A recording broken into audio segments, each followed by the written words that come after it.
All right, we're live.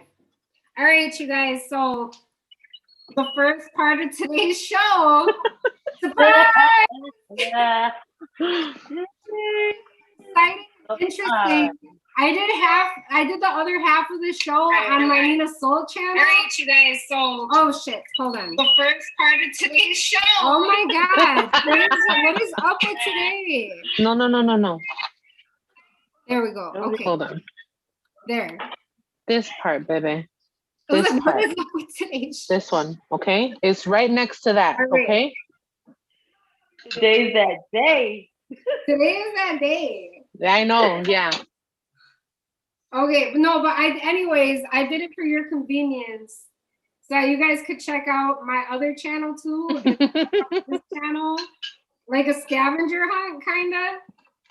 You know, today was about solving No, I don't want that. stuff. So I mean, I helped y'all out. So Yeah, you did.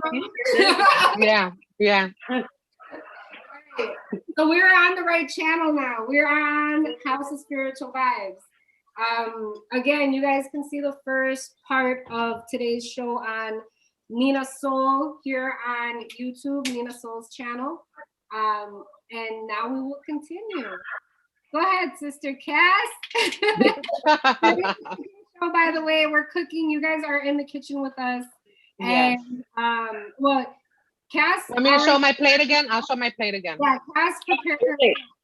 We're talking about Cass's plate that she has. There we go. Mm-hmm. Traditional Caribbean, Puerto Rican staple food. That looks amazing.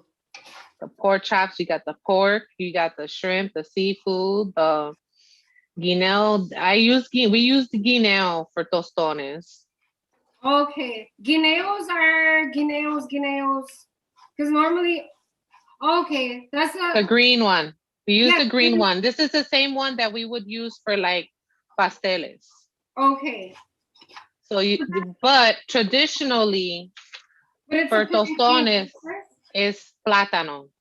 Oh, plátano. The guineos are smaller than the plátano. Yes. Okay, I couldn't tell the size difference. You see, look at. Oh yeah. What's the difference between? What do you feel is the like? Do you like one better than the other? Personally. Yeah. No. Well, you know what? I like both of them. Yeah. Just with the yellow one, when you leave it ripen more, it gets more sweeter. Yeah, it gets sweeter. Yeah. Okay. Oh, Erica's here. You guys, the other part of the show, you guys can find on Nina Soul's channel.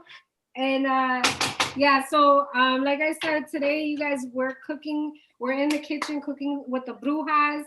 And well, Cass is showing us she has, oh my gosh, like so much deliciousness on her plate. She had how many different veggies, sis? Like root vegetables? Four different root vegetables. It's just, and if you guys want to know more, because Cass was sharing more information. Did you have more information about the other one, sis? I just got the yuca. The yuca, looks like this. Yeah. This is what the inside looks like. Waxy. Mm-hmm. It's a thin, it looks like tree bark. Mm-hmm. That's how you could tell what yuca is. So it looks like tree bark. Yuca is also known as cassava or like Brazilian arrowroot. Normally found in South America, in Latin America, in Africa, Southeast Asia. It is the largest source of calories in the tropics behind rice and maize. This is long and tapered. It has the bark-like skin, and it has a wax coating that's put on there during transportation so that it keeps it from drying out. It's large like a sweet potato, and it has a mild, slightly nutty and sweet taste. And the interesting about this, it has trace amounts of cyanide. What? So Yeah, so this, you cannot eat this raw. It has to be cooked. Wow. Yeah, and you could turn this into chips. You could fry it, make yuca fries. So because it has amounts of cyanide in there, that could actually be used as a very potent, Mm-hmm. you know, The hexing, a something for hexing. hexing. I was gonna say when you want to throw at somebody, Yeah, it's yeah, hexing, jinx, whatever you wanna, right. whatever you call it in your practice, but basically for throwing something dirty. Mm-hmm. And the last one that I got is yame. And it's funny how it's spelled because it's spelled Name. Yeah, But we use it's that a lot as for offerings. mm-hmm. Yeah. So yame, it looks like, I want to get a big piece. Let's see how to do it. Oh, it looks so good. That's the yame, and this is what it looks like. The outside of it, the That peel. It one's looks a like a little bit more. potato. That one's a little bit more creamier than the other ones, right, sis? Yeah, yeah, it's more softer. Where yuca has that core in the inside. Uh-huh. Not it's like a fibrous core, so you Yeah. can't really like chew on it too much because it just It's doesn't almost serve a purpose. like what is that? Almost like ginger. Like ginger. Yeah, yeah, yep. It starts, peeling off in fibers like that. So yame is commonly found in West Africa, China, Korea, South Pacific, India, in the Caribbean. In Cuba, they use it as festival food. It's long like a sweet potato and it has a nutty taste. You can boil it, steam it, scallop, fried, make it into a cream or a dough. It's really good in soups because it thickens the consistency of the soup. And then of course we talked about the guineo. The guineo actually comes from the word Guinea, and it's a town in West Africa, and it's one of the places in which bananas originated. Oh wow. And so, with the plátanos, you could use it in sancocho, acapuria, like you could just make a endless mofongo. Yeah. So this is the guineo. This is the guineo, and so you could flatten it. So how you would do it, you would peel it, cut maybe an inch and a half this way, put it in a frying pan until it turns like a slight golden color. You take it out, and then you can take like a glass cup or a flat plate and you flatten it back out. You flatten it out, and then you put it back into the oil until it gets a little bit golden brown, and you take it out. You can make like a garlicky oil sauce Yeah. with Garlic it, and olive oil and a garlic and blender. olive oil, yeah. Or how we did, we took shrimp and cilantro and onions, and we made like a little, Like a ceviche almost. yeah, like a ceviche, yeah. That's so. Oh my god, that looks amazing. Mm. And then pork I chops, want to because of be there. course, I want to be you right now. Oh my god. I want to have your taste buds right now. Oh my god, this is so, I cannot wait. Let me knock on wood, cause shit. Hold on. That was a joke to make right now. Yeah, because I don't want to be like, oh, my stomach hurts, and that's Right. I did. I did. I put spit to my head, knock on the wood. We're good. Oh shit. I'm over here flowing. So how I like to eat it, I'll take like canola oil and drizzle it over the roots, a little bit of salt, and you eat it like that. You eat it with some kind of meat, or how we say bacalao, the salted fish. Yeah, that's really good with salted fish. Yes. That's definitely a good. And sis, this is a traditional because we talked about traditional cooking, so that's kind of why you guys are gonna see us making. I mean, I feel like this is usually the kind of food that we probably usually make. Yeah. You know, like within what we grew up eating. It's kind of like comfort food for us and for our family. Mm-hmm. You know. Oh shit! I just It's like I got the island on one plate. yes. So tell me, it's like, what do you feel when you eat traditional cooking? I feel more connected, you know, because it's not only just in the island that you find this, you know, Africa, they have, you know, the residents of Africa, the people in Africa eat this. And it's like to know, because I was watching one show, the Andrew Zimmerman. Have you ever seen him? Yeah. So he went, Andrew Zimmerman is Bizarre Food. yeah, Bizarre I'm Food. one of his big ass fans. Yes. And so I would watch his show, and he just happened to go to Africa in his episode, and the lady started making tostones. Mm-hmm. She had the plantain, she peeled it, she cut it into, you know, little piece, and she did it the exact same way that we do it. Right. So it's so tied into your ancestors. It's tied into the ancestry. So it's like amazing to know like how far back that this goes. You know, it's just like not like the jibarito, because I think the jibarito is more modern. More modern. Yeah, the jibarito was in Chicago. That's not an authentic food. Yeah. Because, you know what? I thought about making jibarito today too. Did you? Hold on. I'm wait, sis Chimo. I'm gonna bring you up right now because the last we seen you had started on your carne con salsa. So let's go ahead and see how Chimo's carne con salsa is coming along. Sis, can you kind of fill them in because you know how I said I surprised everyone and did a portion of today's show on Nina Soul's channel. You guys can find that portion over there. Don't forget to like, follow, subscribe, share. All right, go ahead. So what I ended up doing, my authentic ancestral dish is pretty much a pork rib tip, and that is pretty much simmered in a salsa verde sauce. So it's costillas de puerco en salsa verde is what we normally call it, you know. Mm-hmm. So what I did was I did buy some pork rib tips, you know. So over here we eat meat. So you boil them for at least a good few hours, right? And then, you know, after it's done boiling, then I sauteed it to where you can get like those dark caramelized pieces, right? So earlier, I also added in here what is calabaza, Mexican calabaza, or Mexican, zucchini.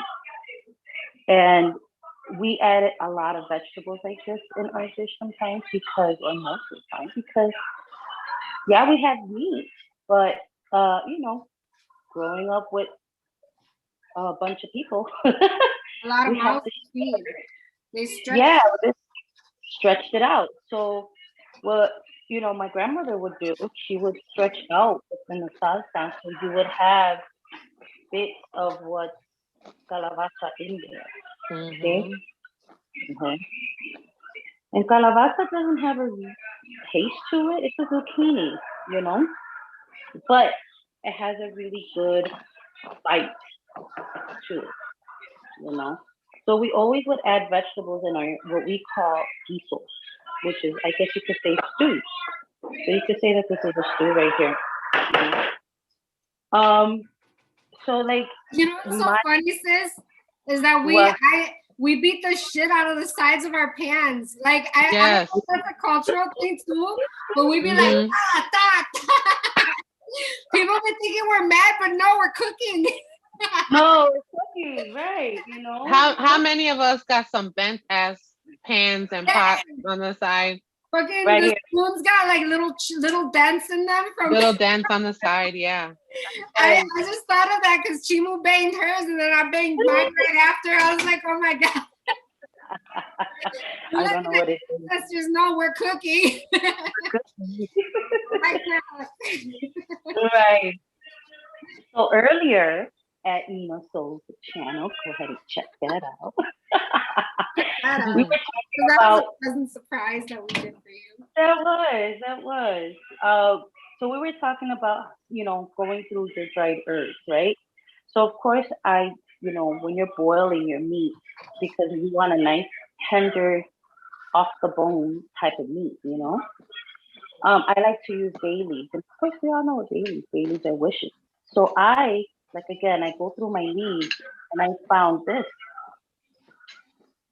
And it is a cobweb on a bay leaf. Which Sister Kimu Mm. educated us on, because what she's about to tell us, I was like, oh shit. I didn't know. Go ahead, sis. So normally, we buy our packages, right? If we get them in packages, they're in bulk or whatever. But how many times do you really look at your bay leaf to see if you have surprises, treasures that are like this? You know what type of wish you can make with this bay leaf? You could wish for better communication. You could wish for nesting. You can wish for trap, entrapment. You can wish for a lot of things that People's wishes to fail or something. Oh shit. hey, you know what I'm saying? You could wish, There's yeah, you could wish for food, for a- having yeah, abundance of food, security 'cause and home, because that's the spider's home is the web. spider Yeah. home is the web, like you Oh, break that. babies too. Fertility. Oh look, I Fertility. randomly took it to a dark place and I brought it back because Ah, something So- nice. I was like, okay, let's be nice. right. So go through your bay leaves. Don't just pull them out to cook them. Go through them, because for me, when I find things like this is a blessing for me. At least in a spiritual work, this is a gift. This is a I don't because think you don't that's very find it as common, often. right, sis? I mean, Nope. I've never seen one. I don't feel like it's very common, but now I want to be more careful because shoot, I might have fed somebody some web or something, because I've never thought to look at that. You know what? Yesterday I was cooking. No, it was the other day. I was cooking with bay leaves, Mhm. Mhm. and I saw one that had something white on it. And I was like, this don't look right. But Oh. maybe it was a cobweb. Look at it. Look at your bay leaves, because if I you guess find because a cobweb, I use them in my witchcraft more than I use in my like cooking, mm, my witch's cooking stuff. oh, those are treasures. Those are like treasures that were meant for you to get. Right. So don't look at it and be like, oh, there's a white spot. No, examine it. What kind of white spot is that? Is See? that like a And web? I got rid of it. Or is that discoloration of the leaf? Look at it. Yeah, Cass, you got rid of yours? Yeah, Yeah. because I didn't know. I was like, "Ooh, there's something white. That don't look right." So It looked like put it it to got the side. Right. So for the salsa that I make, I use green jalapeno. Well, Chimo likes the pique because that Yeah. green jalapeno got little white lines on it. Thank you. Yes, that's exactly what I wanted to talk about with this. Okay. Growing up and, picking jalapenos, my grandmother taught us how to pick jalapenos. So, and fun fact is that I learned something today from someone when I was picking jalapenos with that person. But jalapenos, when you pick them, you want to pick them that has these ridges, these markings. Mm-hmm.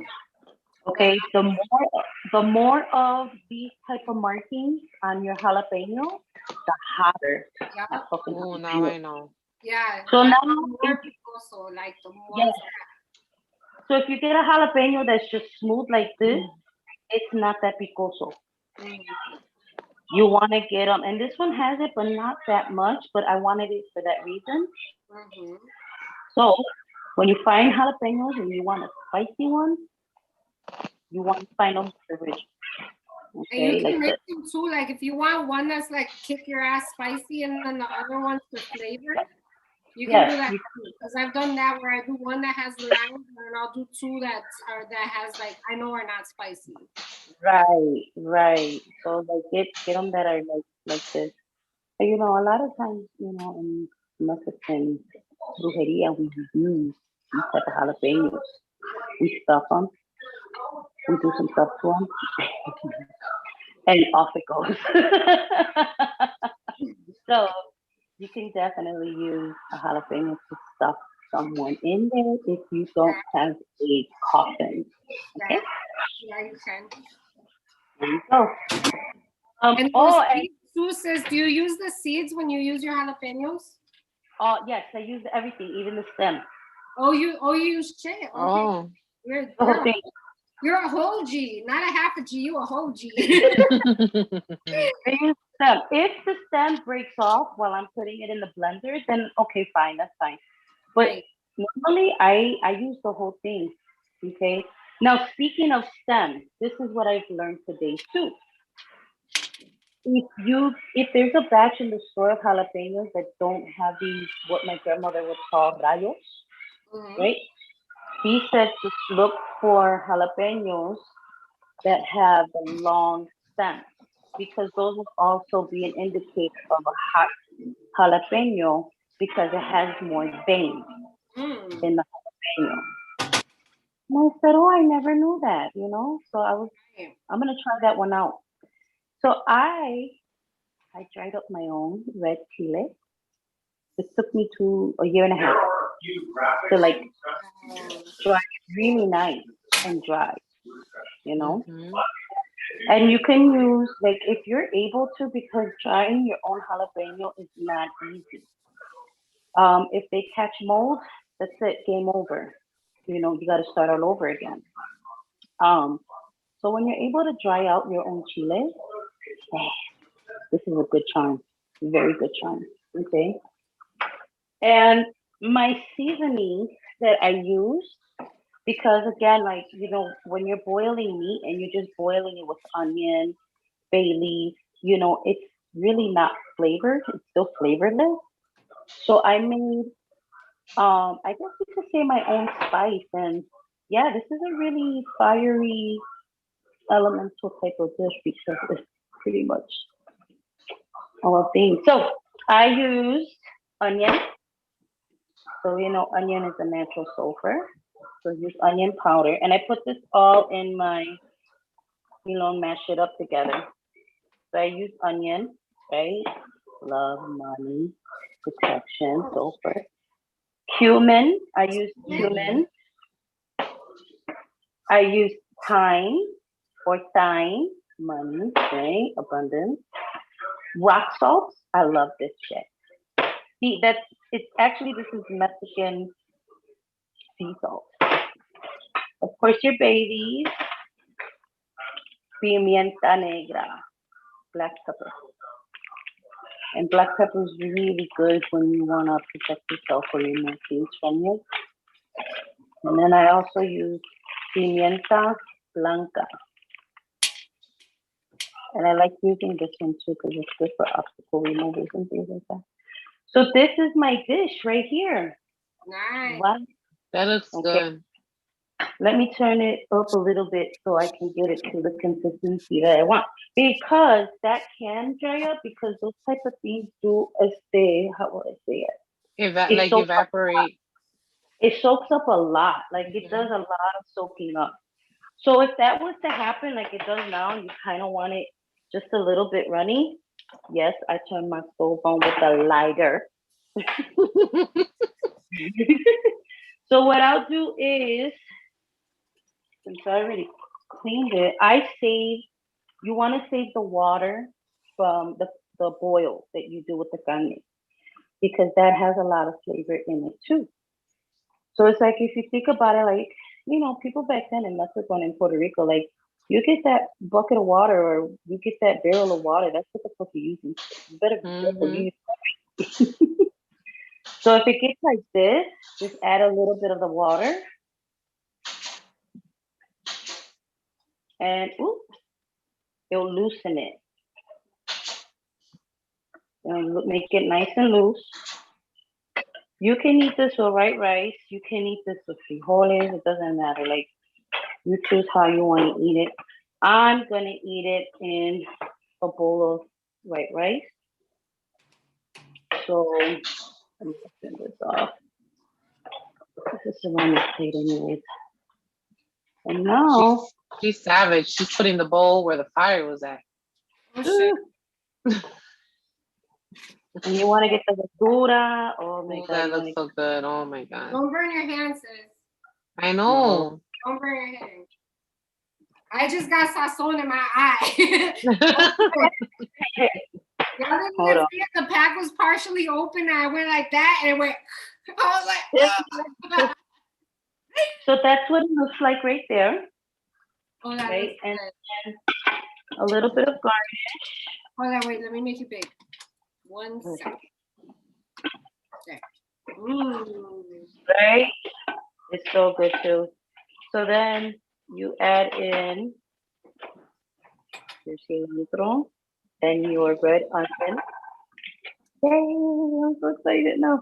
Your red onion, and that is the dish. Let me get a spoon. But I don't mind taking another bite. Babe, you want to take another bite? And this is how it looks. You got your carne. You Oh, see how so it's good. seared. Yup, and you got your cilantro. And then you got your verdura. I don't eat red meat, but definitely with, like, you could even do that with chicken too. Yes. You could do it with Or chicken. shrimp, camarón, right? You could do it with camarón. Absolutely. We used to eat a lot of guisos because it was just this is hearty. Look at this, you know. And it fed a lot, and it not only did it feed a lot, but it stretched, you know, for everybody to sit down and have a meal, you know. Oh, this thing is spicy. Oh,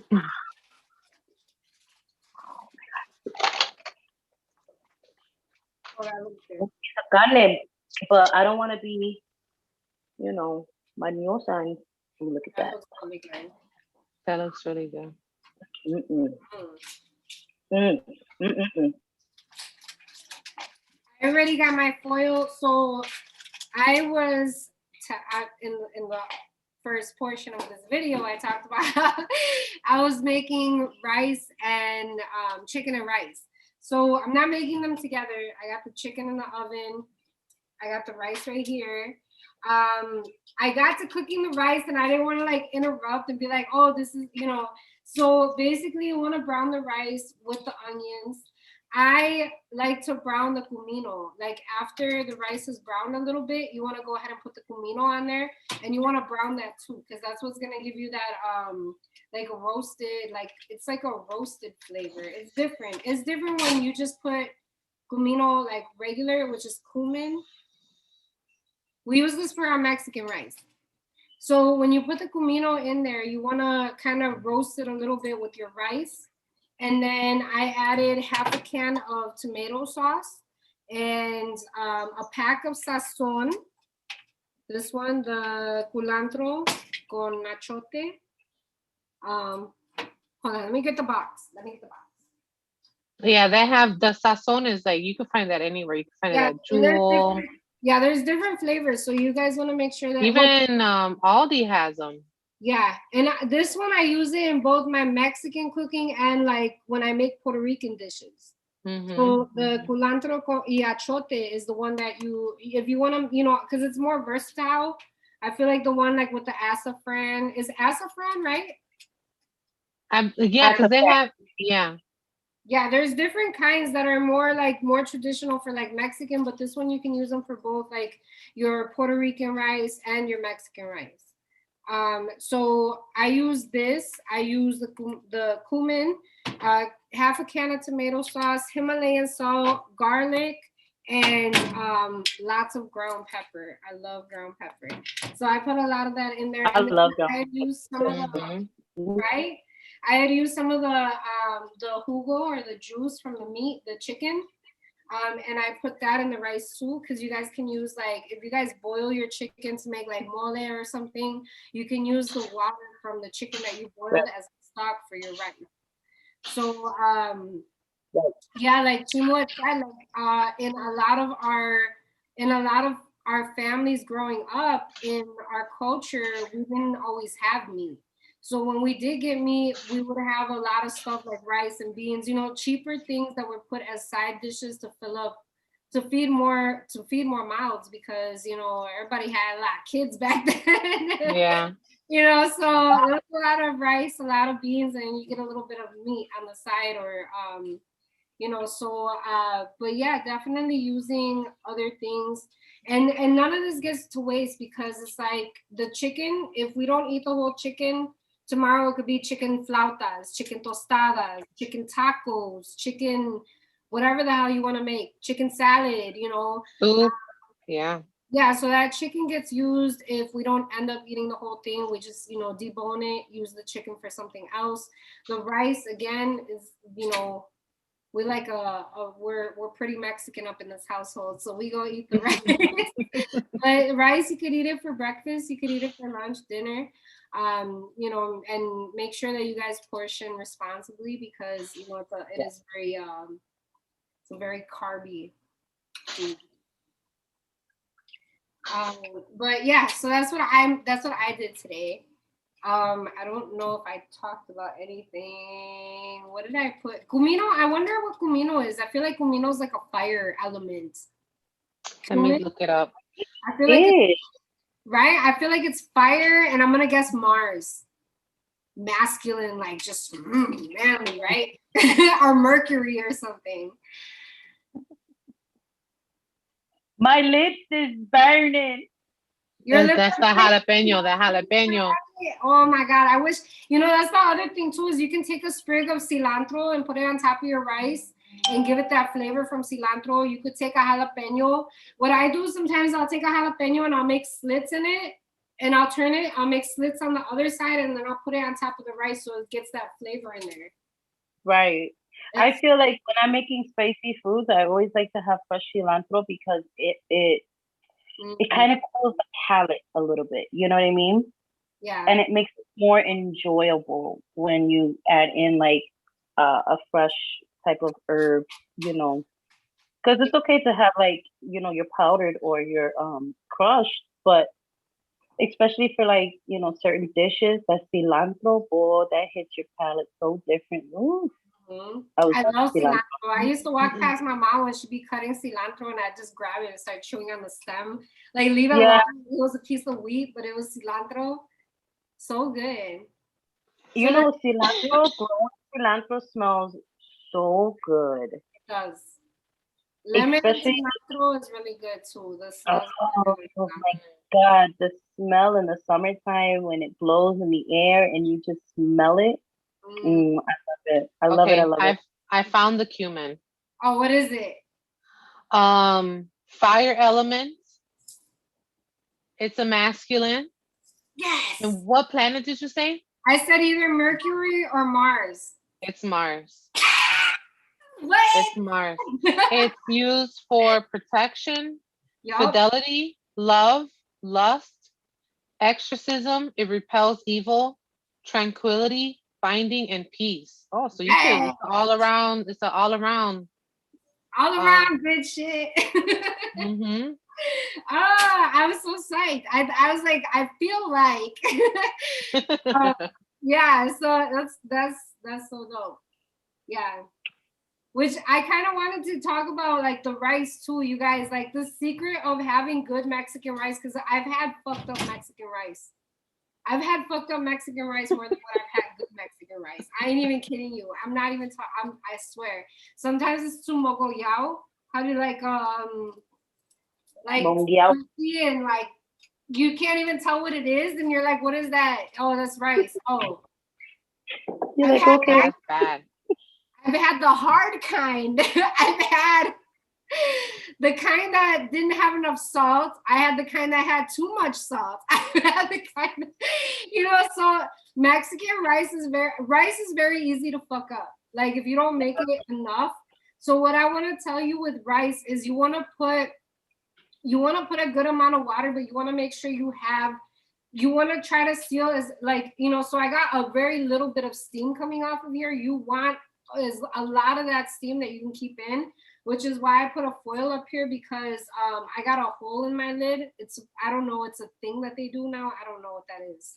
I don't know who did this. I think that's so that it's not so pressurized. Oh, boy, we need that pressure and Yeah. so I put the foil and then I put the lid. And real quick, sis, real quick. Yeah. We got somebody praying for us in the comments. We got somebody praying for us? Yeah. Absolutely. Don't pray Thank for you. me, Argentina. It's okay. Should be all right. Thank you. You'll be all right. Where is it? Where? Who is it? His name is Foreigner Israelite. Oh, ooh. Chacho. I'm not even seeing that. Hold on. Foreigner Israel. Thank you for praying for us and with us and everybody. Ooh. No, they pray for themselves, girl. I don't even see it. Hold on, let me back out the whole thing. We ain't even gonna move nowhere until I find out who this is. Pause everything. Craig's in trouble. Ooh, I'm not even seeing it. Maybe I'm blocked. I don't know. What did he say? Tell me what he said, sis. The first one he says, he said hi, so hello. Hi. Welcome. Welcome. Says, two against all of the demons and their puppets by the mightiest name of Jesus Christ, Waha Shi God. I pray, amen. Master spiritually and physically and cognitionally. Then he said, I send angels to wage war, attack defenses, destructions, confusions, fight in battles to against all of the Satanists and the demons permanently, forever, countlessly, nonstop ways, mercilessly, amen. And then he said, by the mightiest name of Jesus Christ, Yahwashi, God, I pray, amen. Oh, okay. Hey, say that one more time so we can put that energy. Oh, he said we're traitors against the God of Israel. Okay. Well, that's cool. That's what's up. All right. Everybody got their God, so that's all right. I can't see him. I can't see him. Stacy said he's not praying in the good way. No, yeah, I figured that. That's but I'm receiving it in a good way. So thank you. Right. Thank you. Prayers right back to you. Thank you so much. And when you have some no, I'm not even gonna say that. Just but thank you so much. Right back. Oh, he said we're 2/3 of Jacob's Israelites. Okay. And we're just gonna end it like this. You're not God and you're not Jesus, so you can't judge. Thank you. Yeah. You're not gonna be at the gate waiting for me to let me in. So have a good day. And we're like Jesus. And we're like, you know what? Jesus. My question is, what color is your Jesus? Because my Jesus is black, baby. Right. My Jesus is black, baby. Fuck out of here. Jesus. Okay. Jesus I think I can report them. Let's see. Oh, reported in black. Okay. Thank you, Erica. Thank you, sis. I can't do it. I'm not seeing it on mine. Otherwise, I would. But that's cool. Okay. Anyway, back to my arroz, right? So back to my rice. What you want to do is you don't want to. It's not really a measurement. You got to listen to it. That's where I was going to.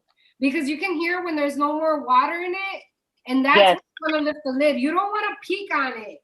You don't want to be like, you have to trust your rice. You have to trust in the process, because if you lift the lid and you peek on it, you don't fucked up the whole like pressurized air cycle going on. The heat has been released and you need all that to make perfect rice. It's just, and so what I do is I'll cook it until like there's no more water. and then I'll put the tapa on it. And then maybe like between 20 and 30 minutes, I'll I'll uncover it and I'll turn it, and then I'll put the tapa back on for See, I another don't 20, even 30 do minutes. that. Like right now, it's already getting close to its point, and I keep it at a pretty Low, No, I yeah. keep mine on medium. Like Really? I boil it. Yeah, that's why I'm saying I listen to it. Like right now, it's starting to get really dry. Like And that Mhm. crackling? Yeah. Yeah. But you know, even when you make like Mexican rice, white rice, or even Puerto Rican rice, it's different. It's all It's different. all different. It's all different, you know, because I found the technique that I learned, and I was like, oh, and I think Philippines are the ones who use that technique. And it's, you know how you wash your rice. You wash your rice in the same oil that you're gonna cook it in. You rinse your rice, whatever, and then what you do is you add your water with the rice in there already, That's for and Puerto then Rican rice or white rice. This is white for rice. white rice, and then you know you want to use your thumb, the line. I mean, your pinky. Excuse me. You use your pinky, the line, and you like this is your rice. You want to put it touching the top of the rice. If the water hits that pinky line, your first pinky line, you have enough water where it's Mm-hmm. some nice Mm-hmm. fluffy white rice. I go by my middle finger. Oh, your middle finger. Mm-hmm. I do the middle finger. I was like, I I didn't just even do a know spoon. that. I do a spoon. If it sits up, it's good. Oh, that's when I Sometimes make the rice. spoon, yeah, when I make a big pot, I do I'll that. do the spoon, yeah. I make a big pot of white rice because what you can do is like the leftovers the next day, you can turn that into fried rice, like Chinese fried rice. Yeah. Yeah, Or because Mm-hmm. you for Chinese rice, abondiga. you want to use day old rice too. See, with day old white rice, uh, we would reuse that a day old white rice for abondiga. My Mm. grandmother would use I love those. that too. Yeah, she would use day old white rice. She'll mix it in with the carne. She'll make her little meatballs, and that's how she would also use her day old white rice. You know. Oh, you know what I love using? Day old Puerto Rican rice. The next morning with the scrambled egg. I do a fried egg. Yeah, Like with the yolk still. Oh, I love so that. good, so good. I love it. I love it. I love it. I'm telling you, it's just so good, you know. And I do the fry, and then you know what? Even like a day old white rice, I will still fry an egg with it, but I'll do scrambled. Mm-hmm. Oh man, love that shit. That shit is so bomb, bomb. It's bomb. Oh my god, my lips are still kind of pink. Oh my goodness. Oh, Why? No, it's so chewy. all right, you guys. Okay. So with my chicken, oh my god. I wish I could. I don't think I can do it though. I want to drop my. I'm not gonna be able to do it. I don't want to spill my oil on myself. With the chicken, what I do is I take my fingers and I separate the skin from the meat, and then I take squares of butter and I stick it in between the meat and the skin, and I'll take like fresh herbs and shove it in there too. And then I'll flip it. I'll do the same thing on the other side, and then on the chicken, I'll put paprika, Himalayan salt, and poultry seasoning. Mm. It's so good. Definitely, like if you guys have never done that, like stick your hand in between that skin and the meat layer, and then stuff your herbs and your, whatever you want to put in there. Yeah, I do that sometimes, especially like for whole chicken. Mm-hmm. I'll That's what I got. I'll I'll lift up the skin from the breast part, Mm-hmm. and I'll use butter, herbs, things like that, and I'll stuff it in the chicken or turkey. You know what I mean? I do that with duck. With the duck. I see. I Mm, made duck that one time, and I don't. Maybe I didn't. I don't know. Maybe because I guess because I'm like new. I'm like I'm new to meat again after so many years. But like chicken, I like, but I didn't know about the duck. Maybe I didn't make Duck it because duck has a really it's really what's that? oily. It it's is real oil. oily. It's real gamey. That's what they call it, gamey. Yeah, it A almost tastes gamey like flavor. almost like a pork or something or a beef. Yeah. So what I'll do is I'll broil it for a little bit, just so that it can start burning that fat off. Oh, see, that's what it probably was. I probably did. Yeah. Because the thing is, I don't think that there's anything that we don't like. I think we don't like how it's prepared that time, and it makes us think we don't like it. Yeah. I've Yeah. I see. tried gizzards a number of ways, and I don't like them any type of way. I don't like them. Really? My mom makes it with she'll put it in like the stuffing. She'll do it either like with liver or with gizzards. I've gotten so mad at my mom for putting gizzards in gravy. I've gotten so mad at her. Like, Not why the would gravy. you do that? Not the gravy. Yeah, the gravy. I'm like, Mom, I'm like, I don't like how they smell. I don't like how they look. I don't like how they taste. And you're gonna put them in the gravy? Did you make a side of gravy? No. Oh my God. So you thought of yourself. You thought of yourself. You thought of yourself? Well, that's nice. I think back there, Stacy had a question, if I'm not Okay. mistaken. Oh yeah, she does. She said, my question is, how do I make a meal that I didn't make magical? You can put your intentions in out. See, that's like, okay, what I do if I don't really want to put a whole lot. I don't know. I don't want to put a whole lot of thought into stuff, but I want my food to still have some good intention. I use like wooden what is this called? Utensil mixing. Yeah, yeah, yeah. Um, Kitchen utensil. yeah, using like a natural like an element, like a Mm-hmm. wood element, like earth element. So you can if you don't have if you're still working on being intentional with your cooking, maybe incorporate some mixing utensils or some cooking utensils that are natural, like wood or I don't want to say bamboo because I know that that's like over harvested, but definitely like some wooden utensils would help with, I feel would help with making it magical. Mm-hmm. You know what? The best thing to even use is your hand. Hmm. Yeah. We cook with our hands all the time, and we use our hands. Our hands is a major tool when it comes down to our magic, our spirituality, things like that.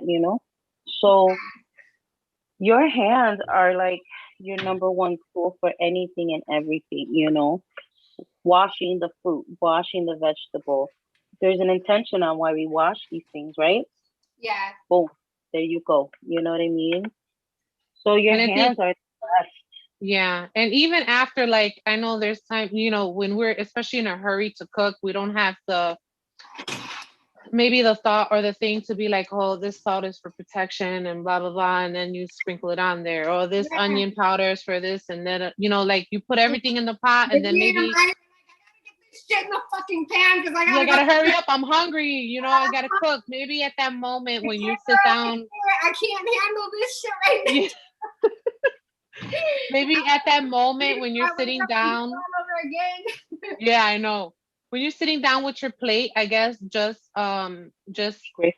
thank it, for nourishing you and keeping you healthy so that you can be prosperous, continue to work and Gratitude is one of the most powerful forms of magic.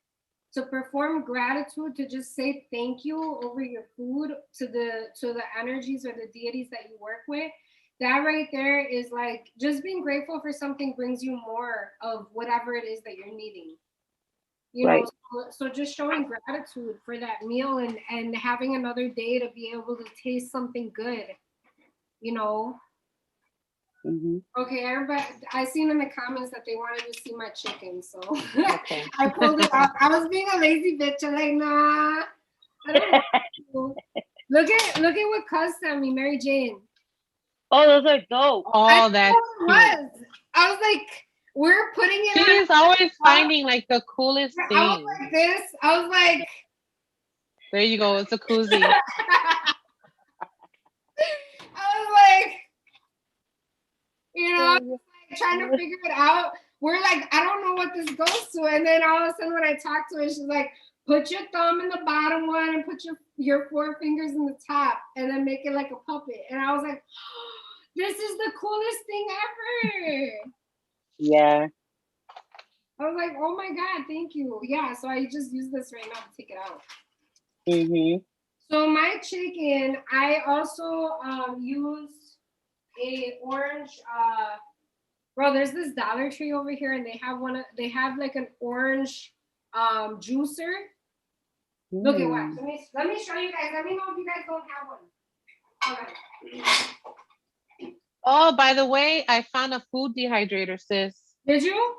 Do you guys have one of these? No, Girl. no, I don't have I'll one. bring you one on Sunday. So We used to have all the time. you take the orange and you just like squeeze it and turn it and it collects the juice and then I just used it to pour the juice over my chicken. So this is my chicken right here. That looks good. And then I've just been taking like a ladle and then just pouring the juice over it and then just putting it over. Yeah, because that's how it stays moist on the top. Yep. So you can see like where the skin got really thin up here and you can see the herbs inside of it. Yeah. Mm-hmm. Yeah, so that's a lot of juice. So even like once you take the chicken out of here, you guys can freeze this and you guys can use it as your own chicken stock for when you make rice. I don't know what else you guys can use, like the chicken. First, yeah, put it in the soup. Right. Stuffing. You can put that in your stuffing mixture. You know what I mean? Yeah, stuffing. Yeah. Yeah. So I thought these were cool. I'm gonna bring you guys one. Mm-hmm. Yeah.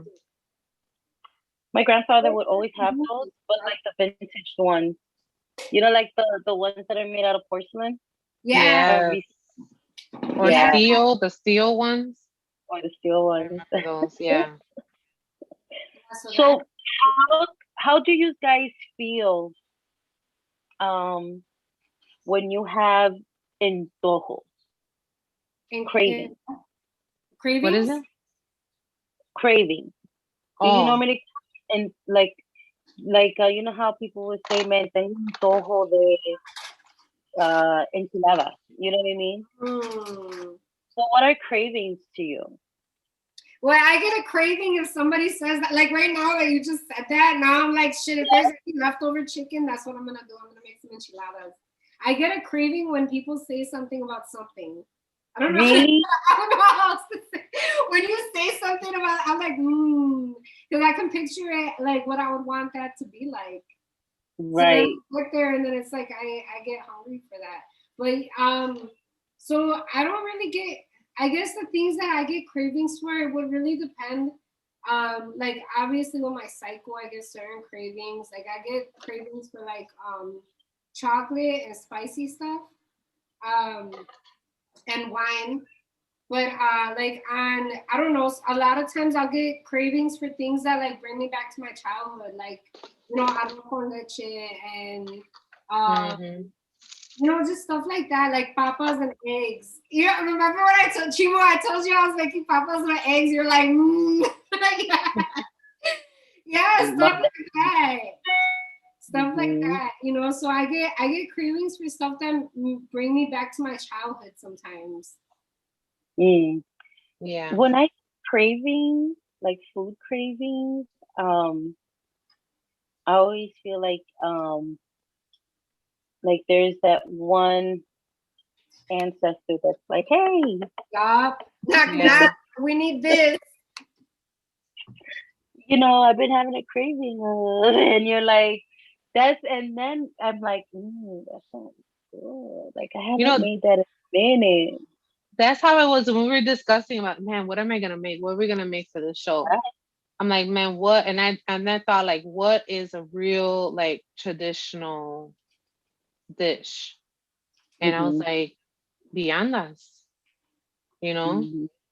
and I was thinking of doing the carnitas. Remember we talked about that, the carnitas? Yeah. Mhm. So then the other day, my mother-in-law says, oh, on Thursday we could cook viandas. And I was thinking, I looked at her, I said, that's the same thing I was gonna cook anyway, even before she came, you know. So it's just so funny how we were on the same page. And it's this is the only time that I'll eat it is when she's here, Mm. you know, because Mhm. I try to not eat it so much because it is one of those foods that it's really special, you know. It's like it's a not one of those like, okay, yeah, we could eat rice and beans like 2-3 times out of the week, you know. Right.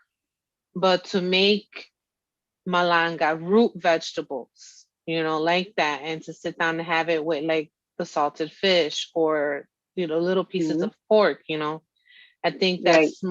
that's more of a connection right there, you know, to sit down and be like, man, this is what my ancestors, what my people used to eat.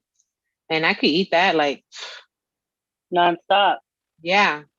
That's why I eat it as a rarity because I don't want to get sick of it. Man, I don't think I could ever get sick of eating something though. Well, I take that back. You thought about it?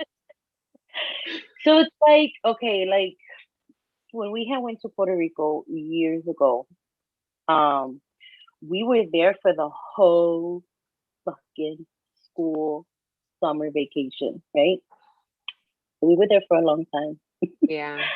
And I am a foodie. So after a while, I started getting sick and fucking tired of eating white rice, habichuela, and chicken. Yep.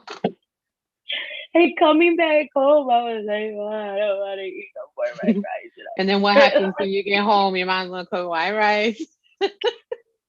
It only lasted for 2 days, you know what I'm Yeah. saying? We're Yeah. back to white rice and chicken, you know what I mean? But, even like, I going over there, that was the first year that my family, we'll say that, Hmm. ended up getting like running water and electricity, you know. So we went to my grandmother's sister's house. Her house was the last house in the mountain. So we're driving and we're driving like this, like in an angle, because we're going up that damn mountain. Going up the mountain. And mind you, Going there's no rails on the mountain. They don't have mm-mm. rails. No, It's they don't. just straight cliff. Straight cliff with crosses here and there and here, Yeah. you know. Yeah. And we finally reached to the top to her house, and we go in there. We meet family members, yada yada. And she has a beautiful, beautiful house. Those houses, I love those houses out there. And her sister was cooking for all these people. But what was she cooking? She had a brand new, she had a brand new kitchen with running water, and this lady was still cooking outside on the fuego, Hmm. still. And I would be like, "Mommy, ¿por qué no está why isn't she cooking inside? She's got a big, beautiful kitchen." And she goes, "No, She goes, "Pregúntala." Like, you go ask her.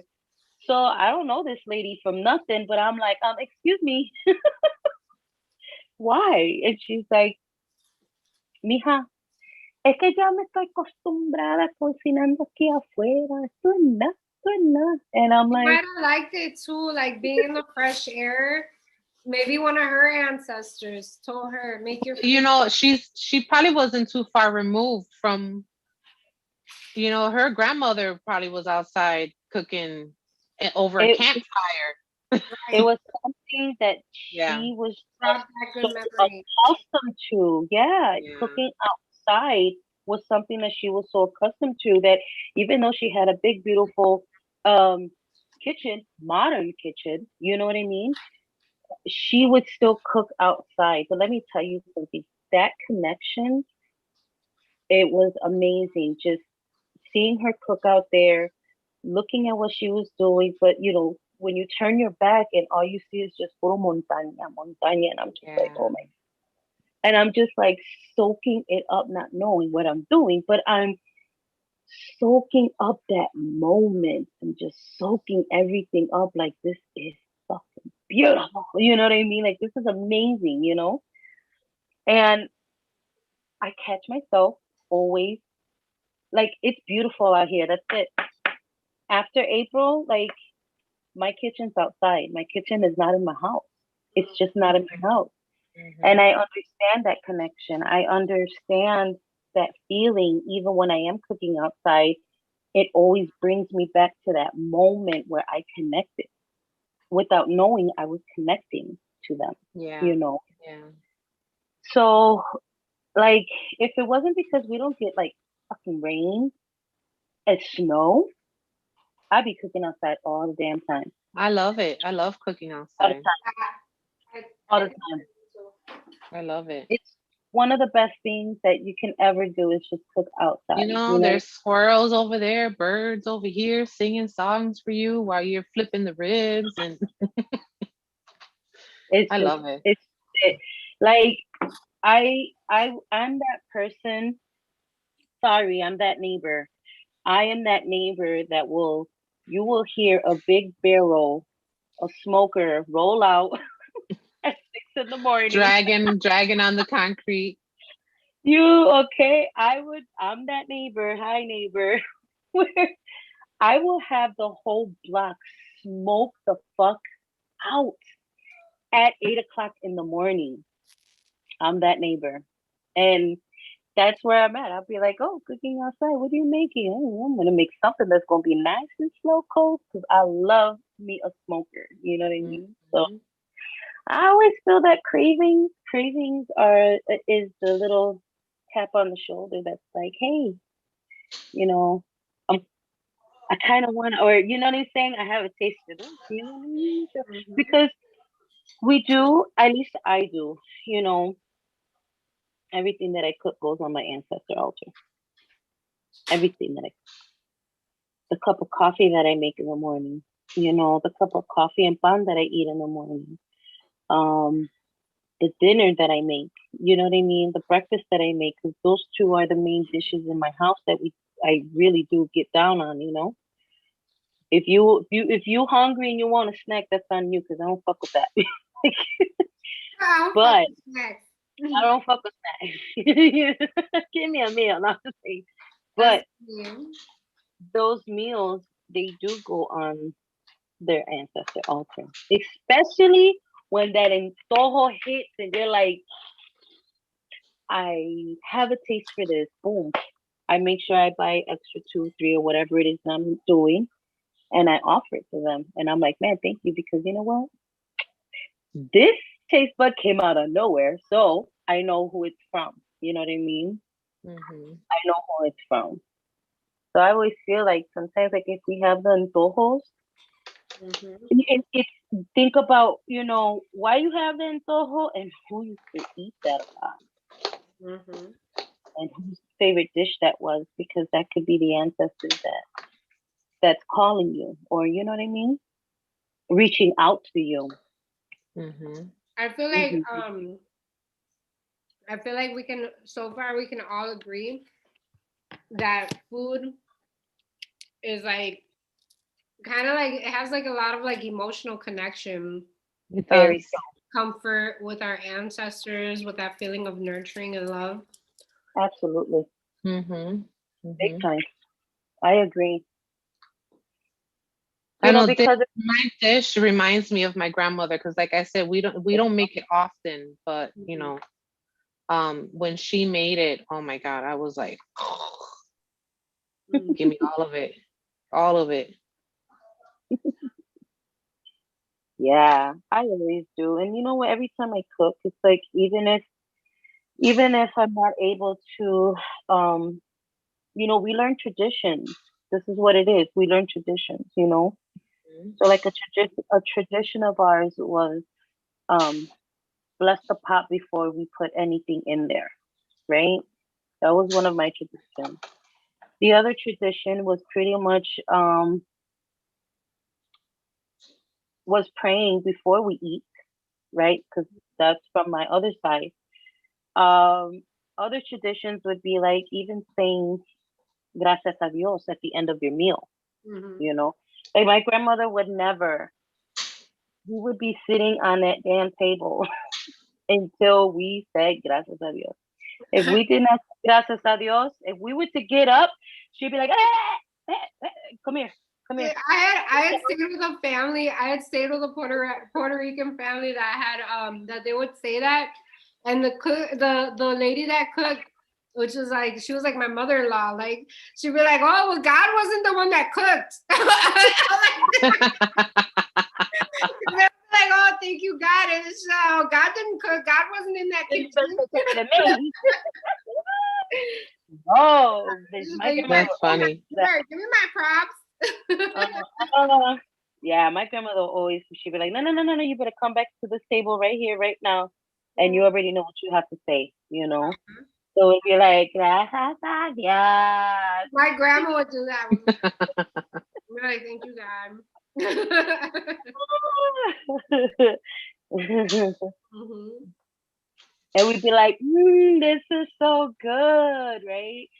And then my grandmother's response would be like, pues, ¿quién lo hizo? Like, well, who do you think made it? You Mhm. know? So it's like, yeah, they do bring a lot of emotional of the connections, with your ancestors, your guardians and things like that. You know what I mean? It brings a lot of it. And I think when those emotions come into play when you're cooking, man, there's times where you're like, oh yeah, this shit came out bomb. Mhm. Fucking fire. And you know what? I always say like welcome the kitchen, with a prayer and welcome the ancestor that you may know to help you with a dish that okay, I hate it when you try to replicate the dish because you know how to do it, but it just does not taste the same. Not the same. It's not the same. You're like, what the hell? Everybody would tell you, oh, this is fire, oh, this is bomb. And you're like, no, because this is not the way he would make it. You know what I mean? Or this is not the way she would make it. Like there's something missing because we know what it is, you know? So there was at one point when I was making pasteles for the holidays and I opened up the Mhm. prayer and I said, Papi, please, por favor, I welcome you. Just, I welcome you. Because I always felt that way. Like there's something fucking missing, you know? And the funny thing is that when I did that year, oh my God, I couldn't stop eating those fucking pasteles Yeah. because it was on point. It was on That's point. good. It was point. And I was like, yes. And I was like, thank you, puppy. Thank you. Thank you. Let me fix you up a plate. Ta, ta, ta, ta, ta, ta, Mhm. ta. Yes, So welcome them in your Yeah. circle, your kitchen, you know, because the kitchen is your first altar. Hmm. If you don't know, that's your first altar is your kitchen. So welcome your ancestors when you're making those dishes, man. What? You'll be amazed. The food will come out different. It hits different. It comes out so different. So different. I always welcome mine in. Even Mhm. when I'm cooking. Always welcome them in. And you Mm-hmm. don't have to say it out loud. Like you don't. That's the thing too is that I want people to get rid of the like idea that it has to be like poetic. It has to have a haiku. There has to No, be Yeah. there has to be a pitch line. because that's the problem. People get stuck. Some of us are not poetic like that. You know what I mean? Yeah. Yeah. I'm And poetic I'm like not. some of us I'm not. struggle with finding the intention or saying affirmations. It's like try your best, or find one on your phone. Say Pinterest. Pinterest is fucking amazing. I have Yeah. more spells on my Pinterest than I do on my like physical book of shit. Actual. Oh, yes, me too. Mm-hmm, I mm-hmm. do because it's so convenient. Save things on Pinterest and use those affirmations, use those prayers, say them over your food. Even if it Yes, has nothing to do with food, if it has something to do with wealth, health, um, right. whatever, longevity, whatever it is that you're doing, you know, Yeah, pray absolutely. it over your food and eat it and know that you are eating something, you are invoking something that you just put your intentions into. Right. Yeah. Yeah, because I feel it. Sometimes, Cass, I feel the same way too, where I'm like, oh, I just came out of work. Mm-hmm. Let me hurry up. Da, da, da, da, da. And then there's times where I'm just in the zone, and then there's Mm-hmm. times where I'm just like in the moment. So there's a difference when you're in the zone and you're in the moment of cooking, you know?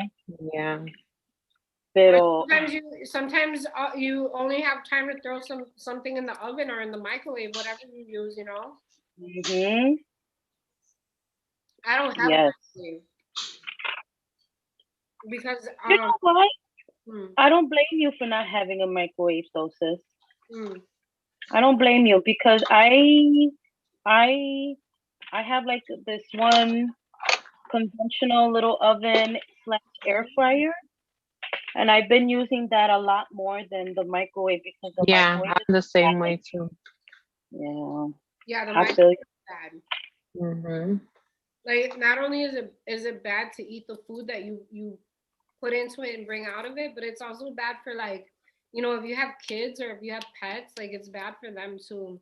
It's bad for you, like, you know, because of the radiation. You ready? Yeah. And then like also and then you eat that food that was just infused with radiation. And then, you know, um I feel like the convenience of our foods that we think are convenient, I feel like it's actually poisoning our bodies, you know. So using something like an oven, you know, you might dirty an extra dish, but maybe get some wax paper or some parchment paper and just fucking throw that shit away and then, you know, reheat whatever you need on another sheet of parchment paper. Mm-hmm. Unless that's just me being a sucia. Yeah. I don't care. Mhm. It depends on what it is too. Like, I thought Yeah. about it, like, Yeah. Yeah. mhm. Well, it's my time to go. Okay, I says gotta cut out of here early. Alrighty. Get I love organized. you. Thank you so Love you much. guys. Thank you for Don't Bye. forget, sharing foods. yeah, check me out tomorrow. Reflection Friday. Chris, I need something to remind me. I'll remind you. Okay. I'll text you early tomorrow so we can hang out Yes. and All do right, that Reflection sounds good. Friday. And Yes. don't forget to visit us this Sunday. Oh wait, we're still gonna be here. But don't forget to Yeah. catch Yeah, I'll be there. I'll us be there on on Sunday. Sunday. Yeah, she's gonna be Mhm. funding on Sunday. So you guys want to come and check us out on I'm Sunday. gonna have some of these goodies over there. Ooh, Ooh, let me see. Hold on. Nice. Ooh, those are perfect. So these are hemp wicks, and this is really good. Like I know some people are really particular about like even starting their magical spells when you light a candle. They don't want to use the butane. Some people like to do the natural route with The like matches natural and route. stuff. Delicious. Yeah, so this is really natural, and you know it saves on the butane in the lighter. And Mm-hmm. also for those that smoke out of bowls or pipes or anything like that, this is the most healthier way to go. Because look, I have one here that I've been using already. Yeah. Um, so you can light this end and Mm-hmm. mm, Yeah.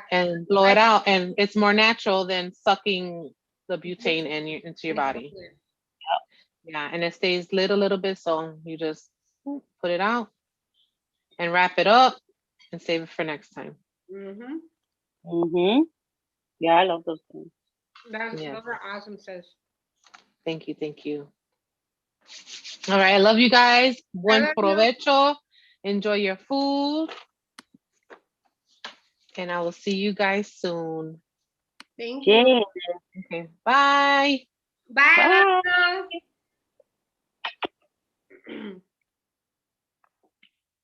It's just me and you. And now there's I'm like, you. it's just, I'm like, you see how we looked at each other? I'm like, it's just me and you now. And then you started saying something too. I didn't hear what you said, but we both I said, were and like, now there's oh, two. Now Kathy's there's gonna tell us to behave. Oh my yeah. She didn't tell us to do that, so we don't have to be secret now. God. Fuck that. So who we spilling the tea on? No, I'm just kidding. Oh, I'm just kidding. I'm just kidding. I was about to say, let me go get my coffee.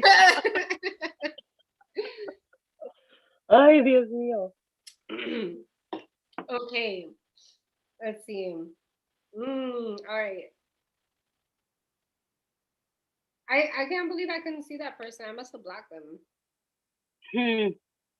Let's see. I'm trying to see if there's anybody that has any questions. Ooh, Rebecca said she made arrachera today. See, that's the thing is I don't eat red meat, but it still looks really good. It's weird, but but I wouldn't eat it, but it looks really good. Right.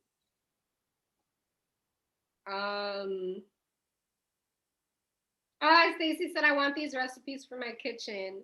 Aw. Hey, you know what though? Yeah. Those who have joined are I'm writing my recipe down in my book of shadows that we did for our kitchen witching workshop. What was it last year? Mm-hmm. So yeah, these are recipes definitely like even though I know what I'm cooking and how I'm cooking it, you know what I mean? But let's just say, my son gets older Right. and he wants He to gets learn married how to. and she happens to be a bruja and There you go. Enjoy. You know what I mean? Like feed my child. child, bitch, because we gonna you gotta see my son. The fuck? Mm-hmm. You don't damn ramen noodle like that. What's wrong with you? Right. No, I no. hear you eating cereal for dinner. Hey, sometimes I like breakfast for dinner though. Mm. I do. It's I good munchy enjoy food. good breakfast for dinner. Yeah, it's good munchy food. Like cereal is good. Yeah. Mhm. Yeah, because we could have a bowl of cereal before we go to bed. You know what I'm saying? Like, Mm-hmm. because it's like sometimes, like especially like if you're, and let's say, because okay, let's say you're in a house and someone's diabetic. You know what I mean? Sometimes we have to change a little bit on how we cook our authentic food. You know what I mean? We have to switch it up for them too, because of course everyone's health does come first. You know what I mean? So, and también, sometimes I feel like we have ancestors that suffered from high cholesterol and diabetes and things like that. So especially like it won't hurt to sometimes cook unhealthy, but still try to maintain still a healthy type of eating way. Yeah, especially because we want to avoid that in ourselves. Right? I always say like those that's what Sunday dinners are for. I miss Sunday dinners. Yeah, I really do love a Sunday dinner. That's when I can. It's probably the day where I can sit over here and be like, okay, this is a cheat day. What you want to eat? You know what I mean? And on top of that, though, like you're setting the intention. So, like Cass mentioned earlier, like you're on the go. You're on the go sometimes. So if you can incorporate one Sunday dinner, everybody has Sunday dinner at some point in the past. You get what I mean? It's not so often now because I feel like we can be broken as a family in society. So Sunday dinners are kind of like not valid anymore, which they should be.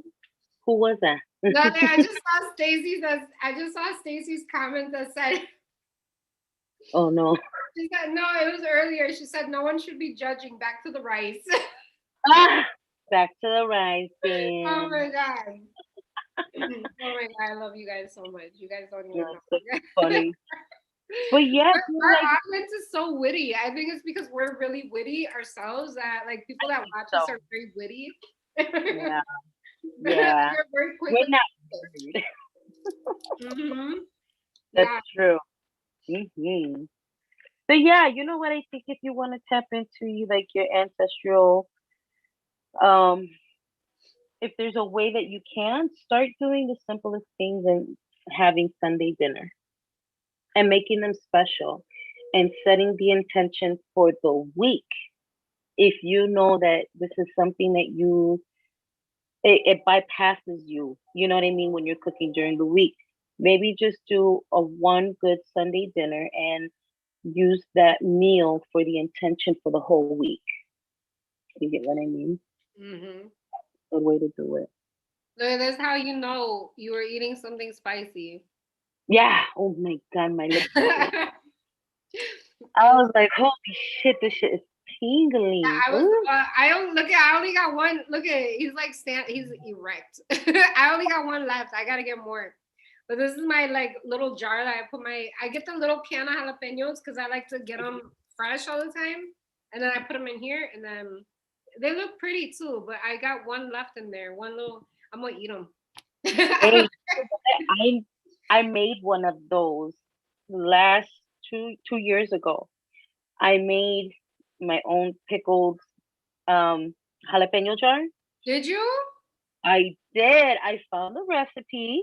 I found a recipe and I was like, I'm gonna try it. And I tried it and my God, it was so good. I was nervous making it though because it literally required like this much of oil and the rest was to like really saute the stuff. And I Right. took it. I had my husband take it to work, and no disrespect, but he works with a bunch of Mexicans. You know what I'm saying? And I was like, I need them to taste it. I told him I need them to taste it so I know if it came out good or not. Right. Right. He took it and he goes, "Man, babe, they rock that shit." And I was like, "Okay." He goes, "But one guy said use a little bit less oil," and I was like, "I swear I used like 1 tablespoon of oil." You know what I mean? So Uh-huh. I was like, "Okay, maybe less," but yeah, I did pickle Right. jalapenos this time. They came out so fucking flat fire, and I cooked it Yeah, outside tell us because the recipes, sis, because sure, if like the Mexicans are the ones to let you know if it's good, if it's not, they will tell you about your jalapeno.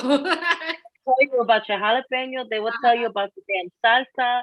They Your will tell rice. you about your food. Yeah, Yeah, they will tell you about your food. they So got no I shade. haven't no shade, and I haven't made it since. I haven't made it since because it does get really smoky, like really smoky. So that's something that I was like, I can't cook that shit in the house, man. We'll be fucking dying and shit, you Uh-huh. know. So I Oh cooked that one man, myself. when my Mm. grandma would come to visit, I would be waking up coughing because my grandma would wake up at like 5 o'clock, 5:30 in Oh, the morning. you Yeah, one of and those. she'd be making chile, and that's the thing is that she does it. How do they say it? Adrede or some shit? Adrede. I don't know. On purpose, she'd do it like that. She'd start making Mhm.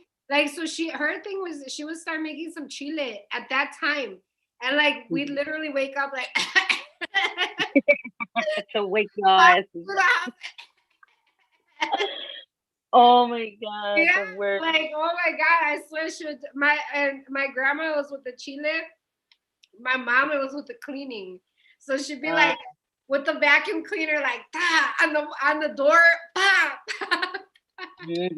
to wake your asses Yeah, up. wake our asses up. Well, no, couldn't nobody sleep in. You better get your ass up. Yeah, my grandma would make some chile and they would use chile piquin. That's very traditional Oh, in my family, chile piquin. And they make mm, a real thick salsa. It's mm-hmm. really thick and red and chunky, and they keep it in the fridge. And then, like, when we eat it, like we take it out of the fridge, and we only take like a like number of scoops, and we Yeah. dilute it with like the water, the onions, and then we put it on top of the eggs and we Mm. eat it for breakfast. But like they make that real like concentrated chile sauce to keep in the fridge. But while they were making that really concentrated chile sauce, oh my Mhm. god, it was like everybody got pepper sprayed. Like our eyes were coughing, we couldn't breathe. I'm like the babies, the dogs, like Oh my God. Poor I the know, baby. like oh my god, yeah, because we would have babies in the house, and I didn't ever see them affected by it, but I'd worry a little bit because I'd be like, Mhm. Mhm. And they're the ones with the fresh lungs, and we're over here just fucking it up with chile smoke in the air. right. That grandma's Yeah, got good lungs though. I don't know how they be standing there stirring that shit, putting it in the blender, like, like true. Because there's times when I'm roasting chiles, there's times where I'm like, because it's in the air, that oil and stuff like that is in the air. Mhm.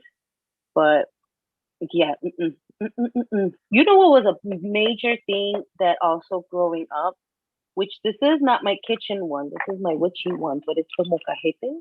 Mhm. Oh my God, I swear. My grandmother would have all different types of molcajetes. She'll have the one that's like this size. Mhm. She'll have the bigger one and then the huge Like, one. And it was very rare when my grandmother made salsa in a blender. She really made her salsa in the molcajetes all the time. The guacamoles in the molcajetes all the time. She even has the molcajete where it's like the rolling pin one. oh, I like that one. I always wanted one of those. My mom has her original one, and I keep telling my mom, "Can I get it?" And she's like, "Nah, because you're gonna fuck it No. up." I'm like, "It's just sitting there. It's not gonna get fucked up." No, like that's my favorite. When somebody says, "Can I blah blah blah?" and I'm like, "No." That's how my mom is. And I'm just like, "Dude, but you're not using it. You have it here for decoration." Uh-huh. And she's like, "No." She goes, I no, don't, I don't want, because you know how like the holes get filled in, Yeah, you know? yeah. So it's like literally, it's been used because you can tell it's been used, but it hasn't been used in a long time. Mm.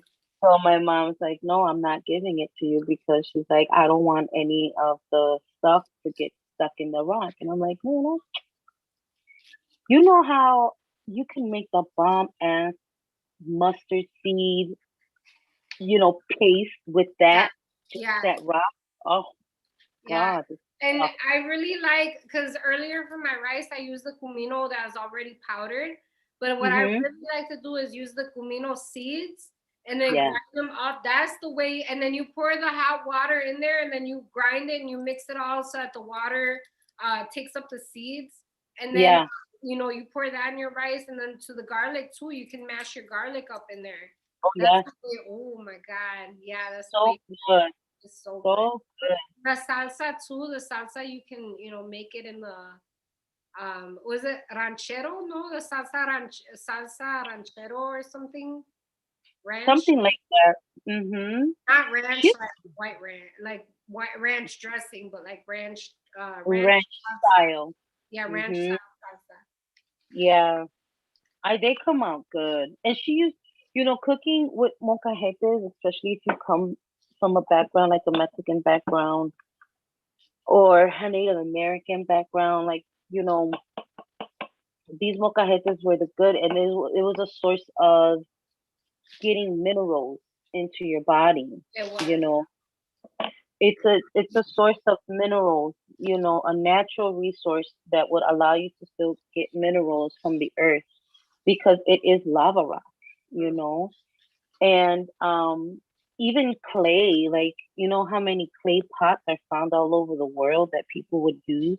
Clay is a good conductor, for I got one that is I'm the third generation owner of it. My beautiful. grandma, my mom, and then me. Mm. See, Really I careful with it. Like I'm very careful with that pan. have to be. They're so delicate. You don't want to Like, lend those out. I lent mine out to one person one time, and I swear I was up their ass like I lived in there. Like I was like, can you bring my pot back? Because that was that's it's not a pot. It's like a like this. pot. Yeah, like that. Yeah, they're like this. My grandmother had one too, where it's like I like it because it's like the round one, right?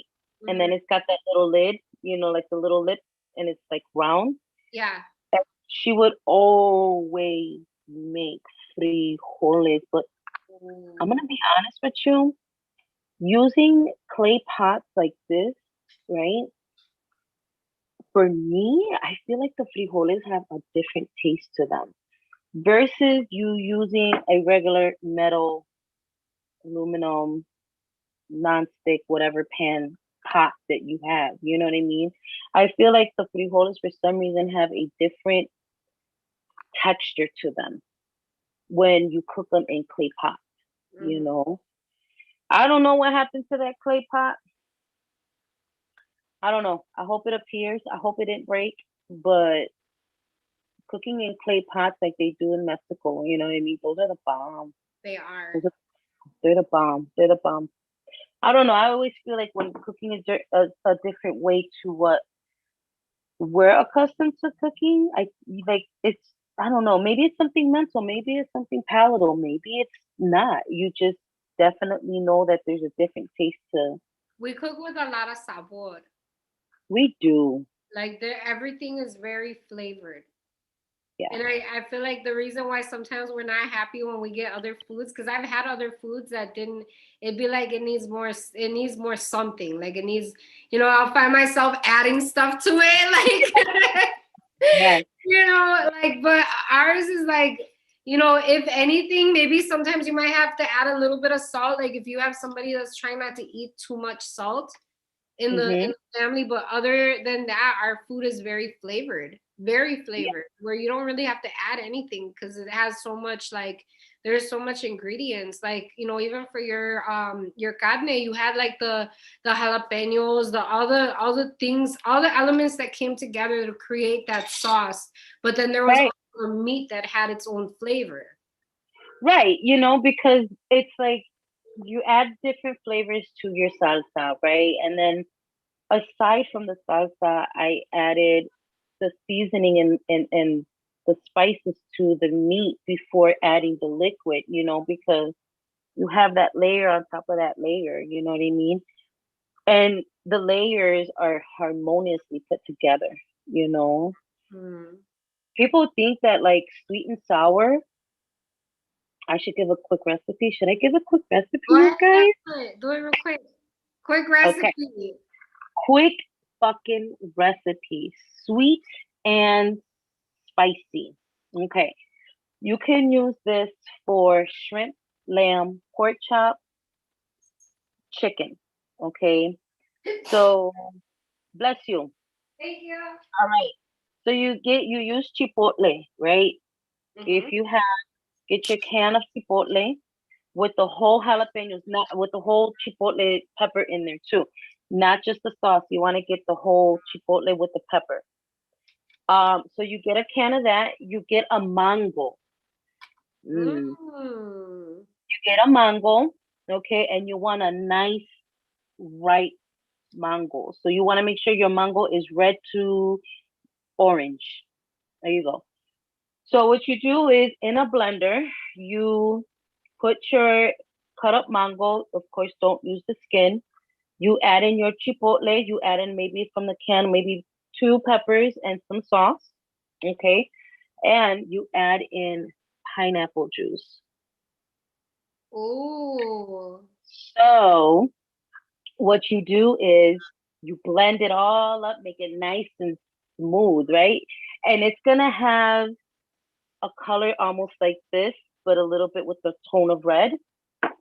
You put that in your meat. Again, lamb, seafood, chicken, pork, no beef.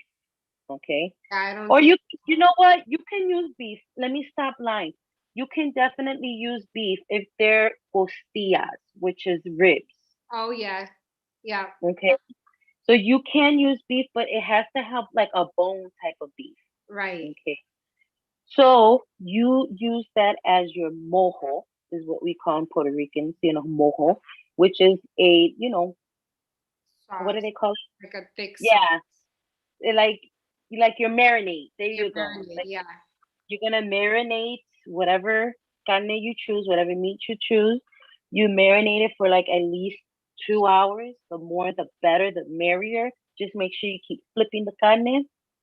This particularly is very good on the grill. You Mm. could do baked though. Don't get me wrong, because it comes out really good baked. But you can, after it's done marinating and you got a nice hot grill going, charcoal is the best. And Except for boy, this let me tell you, year. This year you don't want to do directly on charcoal. Look at Chimu's like, not this year directly on charcoal, Chimu. On the foil, Chimu. well, Well, we went to a cookout the other day over by my brother's house, and I told him because they're just getting used to me now eating chicken, so that's convenient right, for them. Like they're like, oh, good, because before they were like, well, what are we gonna feed her? right. So they're like, oh, good, she can eat chicken now. So I called him. I said, hey, I said, did you get? I was like, did you get chicken? And he goes, oh no. He goes, I didn't, because he forgot that he got fish.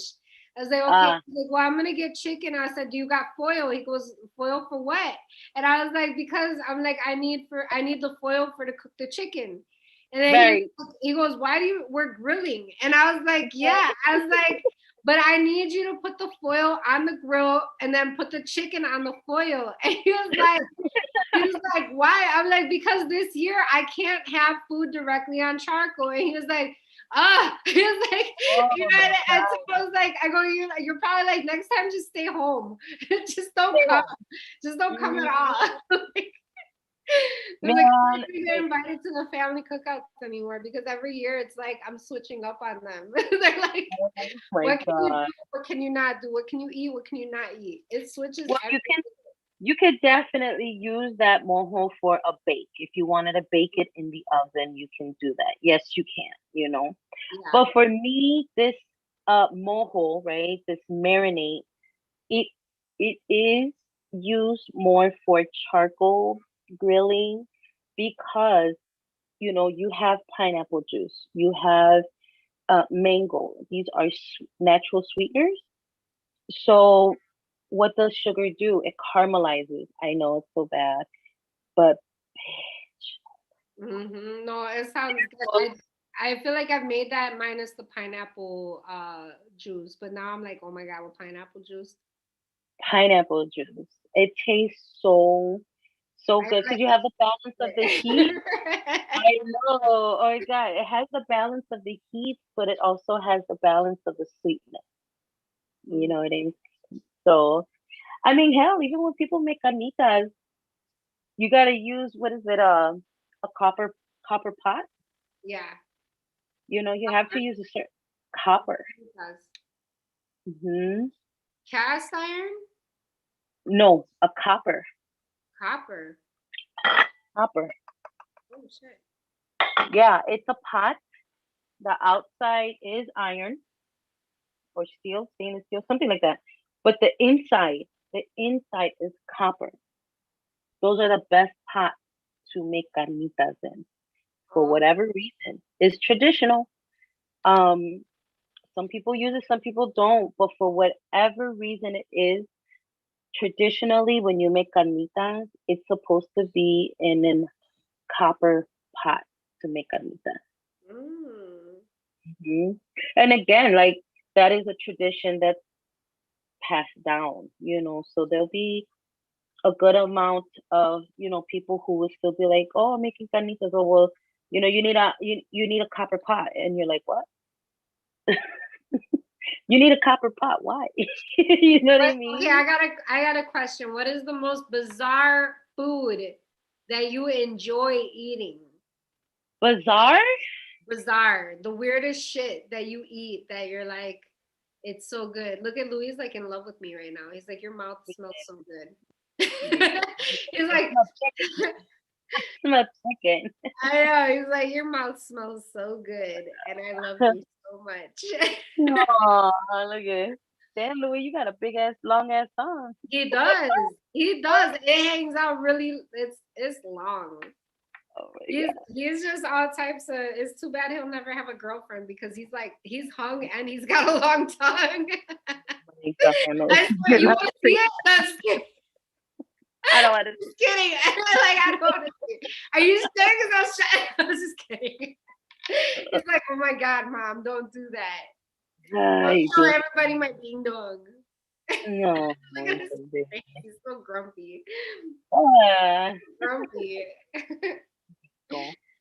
Let me see. Bizarre food. I don't think it's bizarre. I love eating morcilla. Morcilla, that's blood sausage. That's not. Mhm. That's. I mean, I guess it would be maybe to other cultures. It might be kind of bizarre. Like people might be like, "Ooh, Yeah, because it's a blood sausage, so you know it does like bubble when you make it, and you know, is it and like gelatinous?" a little yes, yeah. Oh, I think that's about the most bizarre food I could really I've think about. had that in rice one time. Morcilla? Yeah, I've Mm. had it where they've fried it, cut it into chunks, and then put it inside rice with red I beans. have to try that. Yeah. Ooh, I have to try that because I like the tip crunchy. I love Yeah, but she likes the tips crunchy, y'all. it. My morcilla has to be crunchy on the end, but nice and soft in the middle. Inside in the middle. Nice and soft in the middle, you know. But I like the crunchiness. So I could see frying up pieces of morcilla and putting it in the rice. Oh, that sounds good. Yeah.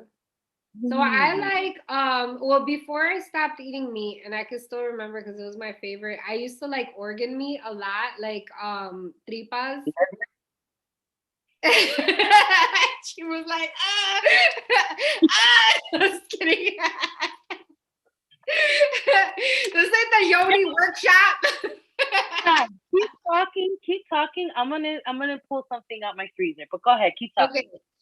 So I used to like before I became pescatarian, I used to like eating tripas, and tripas are intestines. So it sounds gross. Like I don't know if you're not. That's the thing is one of our cultural like our traditional foods.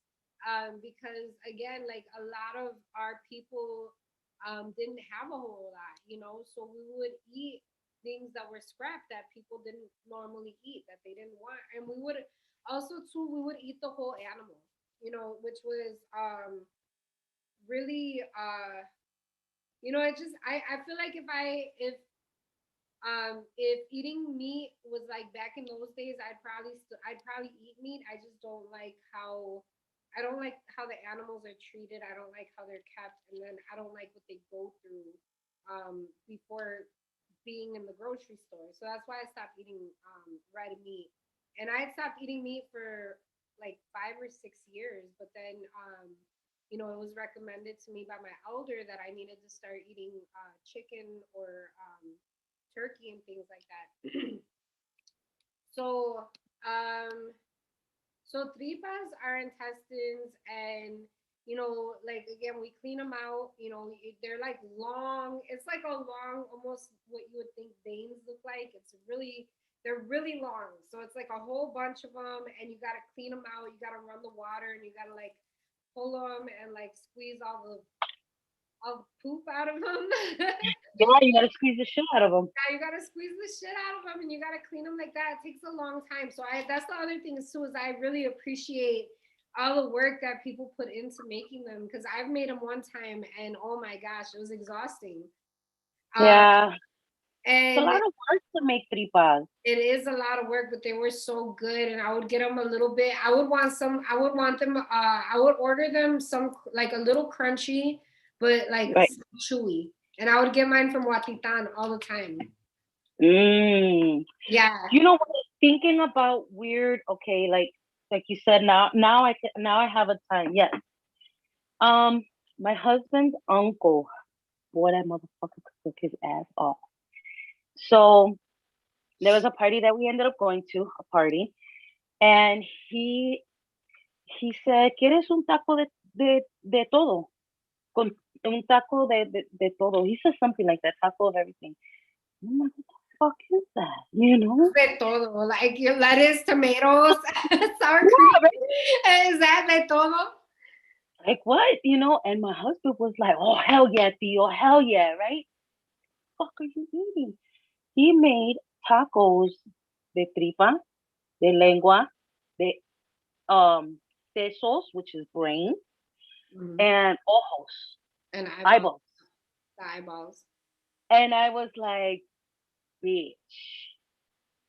And my husband's like, babe, I swear, he's like, you have to try it. Just try it. I'm telling you. And I was like, okay, fuck it, cool. Let me try it because this man does know how to cook, you know? And I had a taco, girl. Why did I have 6 tacos following that taco? Uh-huh. It was fire, They're good. fire. You know, it was Right. fire, fire, fire. I can't make that shit. You know what I'm saying? So certain people again, like you gotta trust, you know, where to go to have those type of dishes, you know. But I said, oh, no wonder why he said un taco de todo. Right. And it was the liver, the heart, the gizzards, the tripas, the eyeballs, the brains, everything. It was everything, but All the organs. it was in a salsa too, like Uh, all mixed in, like something similar like I made. But girl, I yeah. was like, more, give me more. Uh-huh. Up that day, we were fucking them up, you know. So disclaimer: this is not an odd food for me. Um, actually, this is something that I wanted to cook. I really did. But I was like, you know what? No, because I already had this like a week ago. I just wanted something different, you know? Uh-huh. So let me see if I can. Hold on. Hold on. Can I? Nah, who cares? Y'all gonna see where I got this from. I ain't promoting them. But anywho, lengua, people. Lengua. Lengua. Look at that bitch. And she's fucking black. Oh. Just lengua comes in different colors, you guys. You have the lengua negra, which is perfect. So you want the lengua negra when you're doing stuff like that, okay?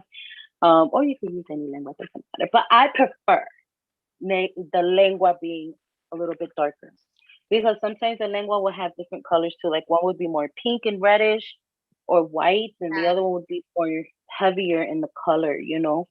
But lengua, oh my God, we do tacos de lengua.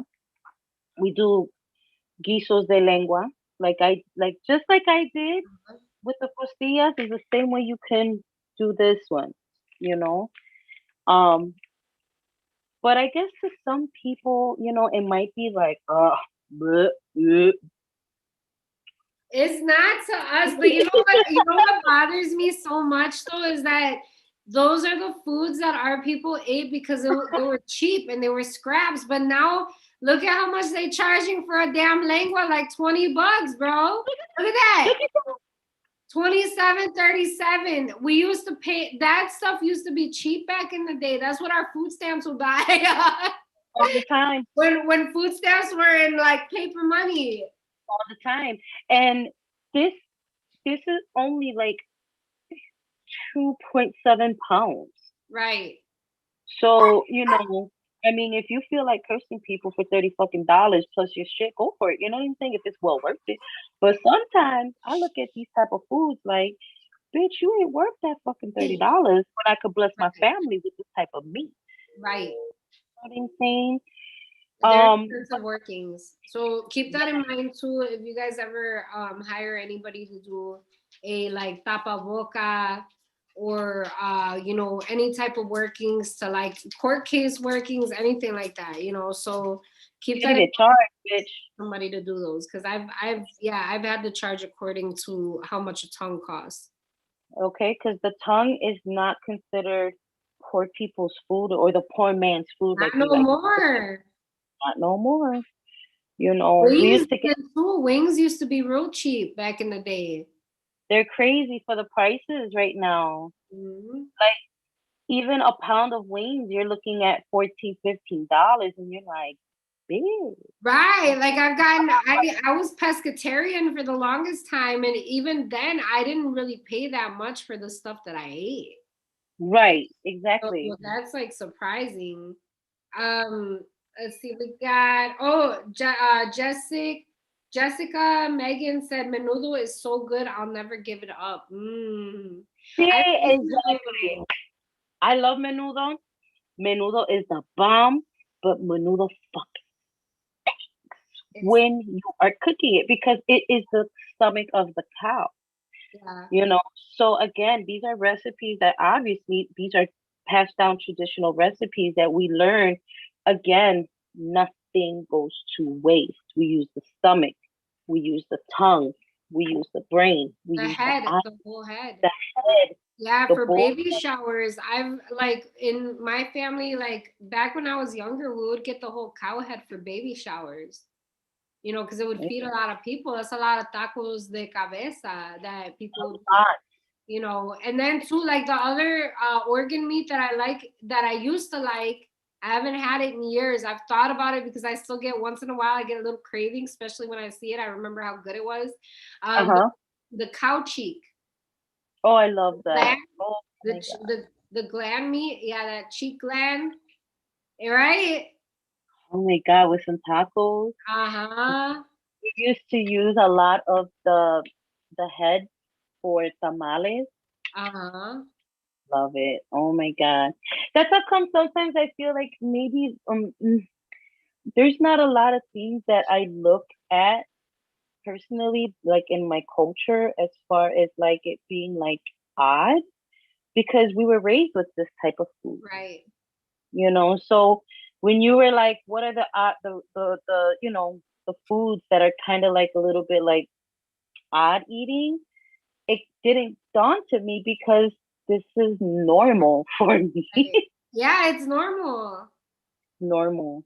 Yeah. It's so normal, you know, to someone who doesn't eat lengua, looking at that or even the thought of eating cow tongue, yeah, I get it. You're gonna be like, oh, the fuck, no, But bitch, that's the yeah. thing is that if you've never had it, you guys try. Like, I've given people samples because I used to work in a taco truck, and Mhm. this was years ago. I had worked in a taco truck before, and there was one time that people had ordered beef tacos, and we were Mm. out of ground beef. But I told them, I was like, well, we're out of ground beef, but we have shredded beef. And then Mhm. I was like, would you guys like to try some shredded beef tacos? And they're like, oh yeah, yeah, yeah. So then I gave them to them, and like the cook that was helping me is like, he goes, you're gonna give them tacos de cabeza? I said, yeah. I said they wanted shredded beef. I was like, they don't need to know what part of that cow it came from. And like, so they ate them. They asked for more, and they asked Yes. what kind of meat was that, and I said, well, in our culture, we eat this, we eat that. That was cow head. I was like, so it is shredded beef. It just comes from the head. He didn't even care. He was so See? happy. He's like, if you wouldn't have told me shredded beef and if you would have told me cow head, I wouldn't have tried it and I now wouldn't have a new favorite food. Right, exactly. You know, one thing when I went to culinary art school, I I didn't learned even know from, you went to culinary school, sis. let me tell you You something. motherfucker. Look at you.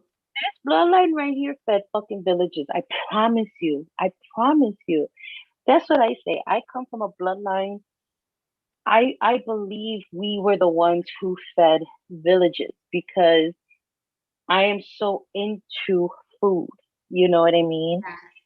And I feel like that was a major part of my bloodline and my ancestry.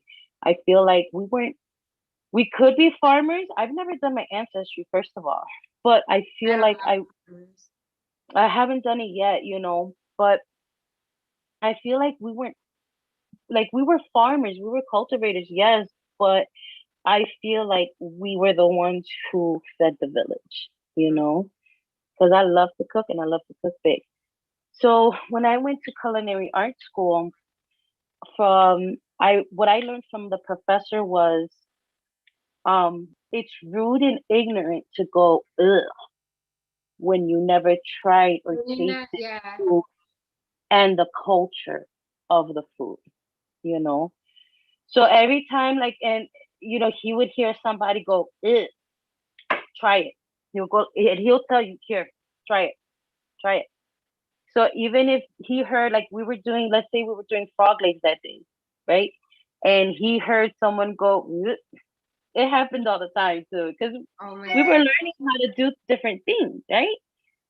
And it was more um French cuisine that we were learning at that moment, So Right. he would hear when we were doing frog legs and he'll call a motherfucker out and be like, here, try it. Go ahead. Try it and you tell me, "Bleh." Go ahead, try it. Because it's all about the person who is cooking it. Because our love goes into our food. It And does. you can tell and you can taste it too.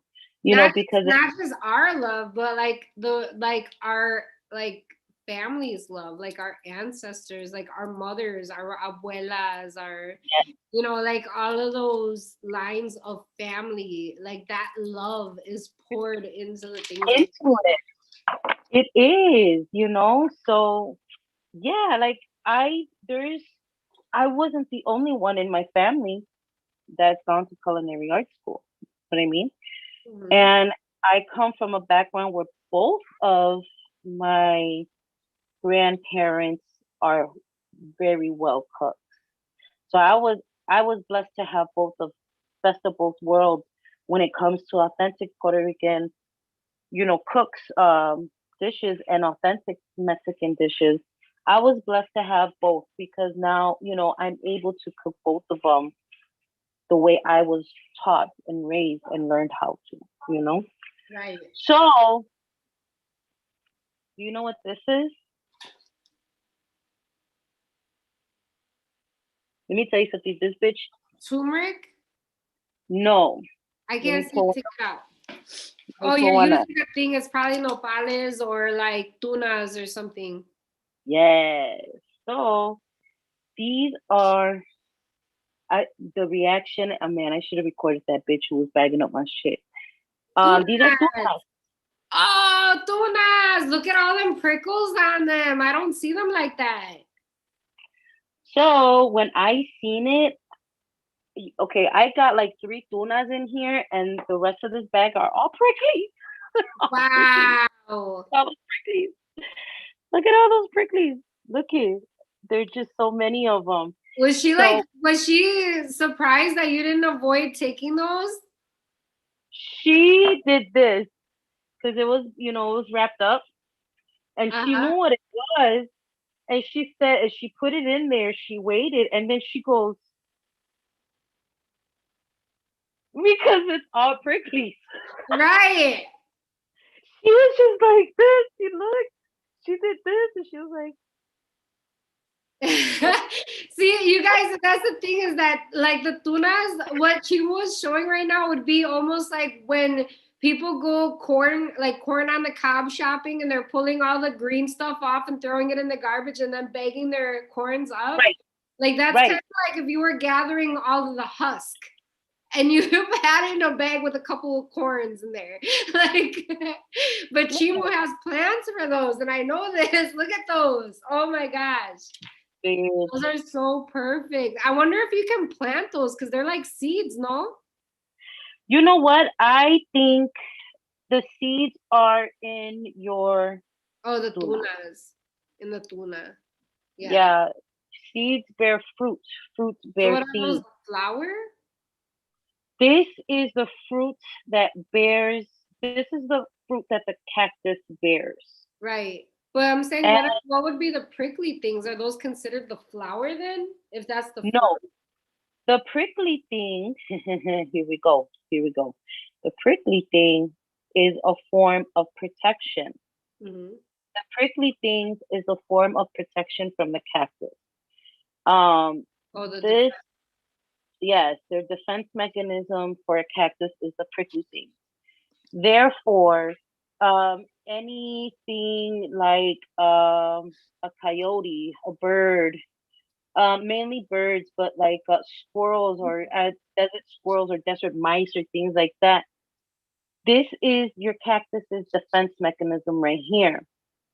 So that way, any prey or anything like that, they are not able to pick at the cactus because, of course, cactus does retain water because it is in dry soil. Um, so these are your defense mechanisms. You know what? Sometimes I think like a bitch, you need to work part time at the supermarket because that's where it be fucking popping. That's right. where you. This is where you get nice gifts of Mother Earth to use and utilize in your spell working. Yeah. So when people purchase these tunas, what they'll do is there's two of these in the box, and what they'll do, they'll grab one tuna, and with the other pinzas, they poke them out, and then they dump them in the box that they're in. So I was like, bitch, she didn't say nothing but a word. Y'all Right. don't want them, I'll take them. Like, Right. so yeah, you just pop them off, and then you can cut the skin in four, and then you pull the skin back. Let's see if I can do it. You pull the skin back, and it is a beautiful, beautiful red color. Oh, it's my favorite. It's like a it would be like a hot pink fuchsia, Yes, like a a fuchsia color. fuchsia. They Here, make there. I make a really like I make an amazing margarita with tunas. shut up. And Let me it's get a so nice beautiful. look. See, and they bleed. Look at that little. Where are you, blister? Look at that little blister right there. I don't know if you can see it. You see? Yeah, kinda. Oh yeah, yeah, Okay. yeah. You see it? Let me go get a knife so I can cut this bitch open. Oh my god, I can't wait to eat this. Okay. Let's see. Now that I am here, let me go through your comments. Oh, barbacoa. Yep. That's a good one too. Oh, Ramona is here. She said, I miss you guys. Been working. No time to watch you. No time to be watching YouTube. Ah. Let's see.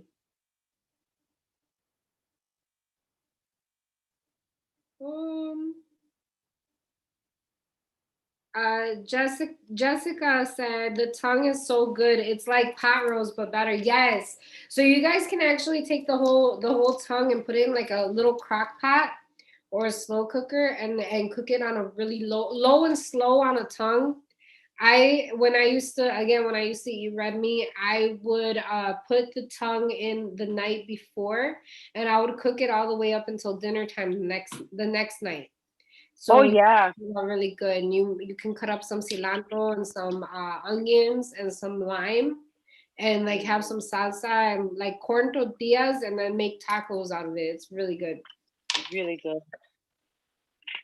Yeah, because when I do lengua, that thing goes. I don't put it in the pressure cooker or in the what is it, the slow cooker, Mhm. right? Slow I tend to boil it, and then but I boil it from like 9 in the morning until like 12 o'clock in the afternoon.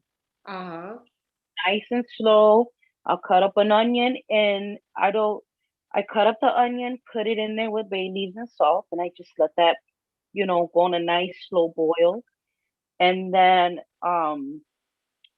you peel the pellejo, which is the skin Mm-hmm. of the tongue, and you Mm-hmm. cut that to pieces. You fry it nice and toasty. Oh my Yeah. god, girl, bye. Okay, let's see. When my mother-in-law, God bless her. Well, yeah, her too. But when my mother-in-law, my sister-in-law, when they go to Mexico, when they go driving, girl, bye. I'd be like, yo, can you bring me a case of tuna? Uh-huh. Because they're just so good. Look at that They're color really that good. food. Yeah. Slice right? the skin off, sis. I'm gonna slice this skin Oh off. yeah, yeah, like that. There you go. Look at that. Oh, that's so pretty.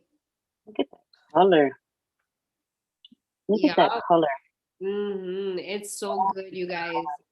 So good. These tunas are They're the delicious. bomb. They are delicious. You guys And can these get those at the Mexican markets too.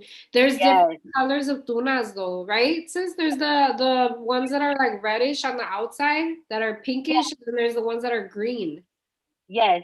The red ones, like this one, are the sweet ones. Those are the sweet ones. And you see the seeds? Yeah.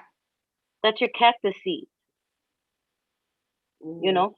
So again, remember, every fruit bears a seed, baby. Every fruit bears a seed, you know? So even if you wanted to grow your cactus from seedlings, these are the seeds that you pop out and you dry them out. It's so small, you Mhm. know? And you plant those and you eat those. And oh my God, it's just, this is so okay, so one time I was eating so many tunas that were brought in from Mexico. I swear I was like, what the fuck? I started peeing red. And I told I was like, I told my husband, I was like, I'm peeing red. He goes, well, how many tunas did you eat in there? I'm like, oh, I Oh ate my a lot. God. He, Oh, that's he's all like, amazing. Oh my he's God. like, there you go. That's why. And I was like, oh, qué estúpida. Oh well. Mm-mm-mm. Mm. Mm. These are fire. Yeah, those look really good.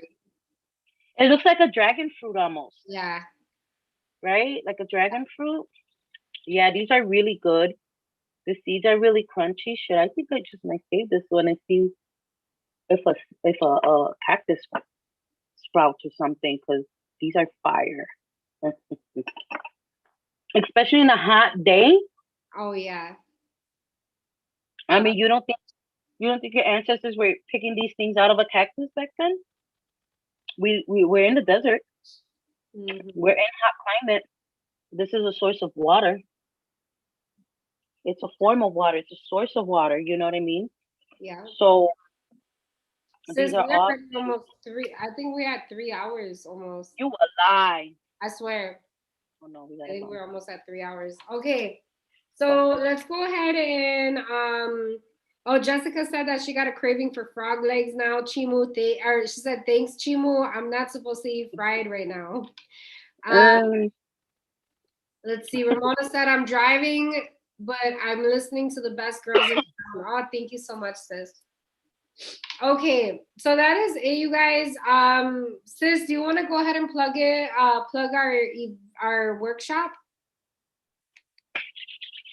yes. So we will be doing Conjuring of the Rose of Jericho. Um, Funny thing is, my Jericho, yes. So I purchased my Jericho through Nina. A week later, my compadre comes to me and he says, "Here you go." I was like, "You motherfucker," you know what I mean? Hey, I was gonna say Chimo, I got yours right here, Chimo. Still send it. I don't care. I'll use it. You know. Okay, I'll give it to you on Sunday. I'll bring it Okay. in the orange thing. Yes. So we're gonna be conjuring up the Rose of Jericho. The Rose of Jericho is a wonderful desert plant. It opens, it closes, and we're gonna get into the purpose of what is the Rose of Jericho. How can you use the Rose of Jericho in your spiritual work? And how can you manifest with the Rose of Jericho? Okay. And we'll be doing actually that workshop. It's gonna be obviously after Nina's expo. Yay! Yeah.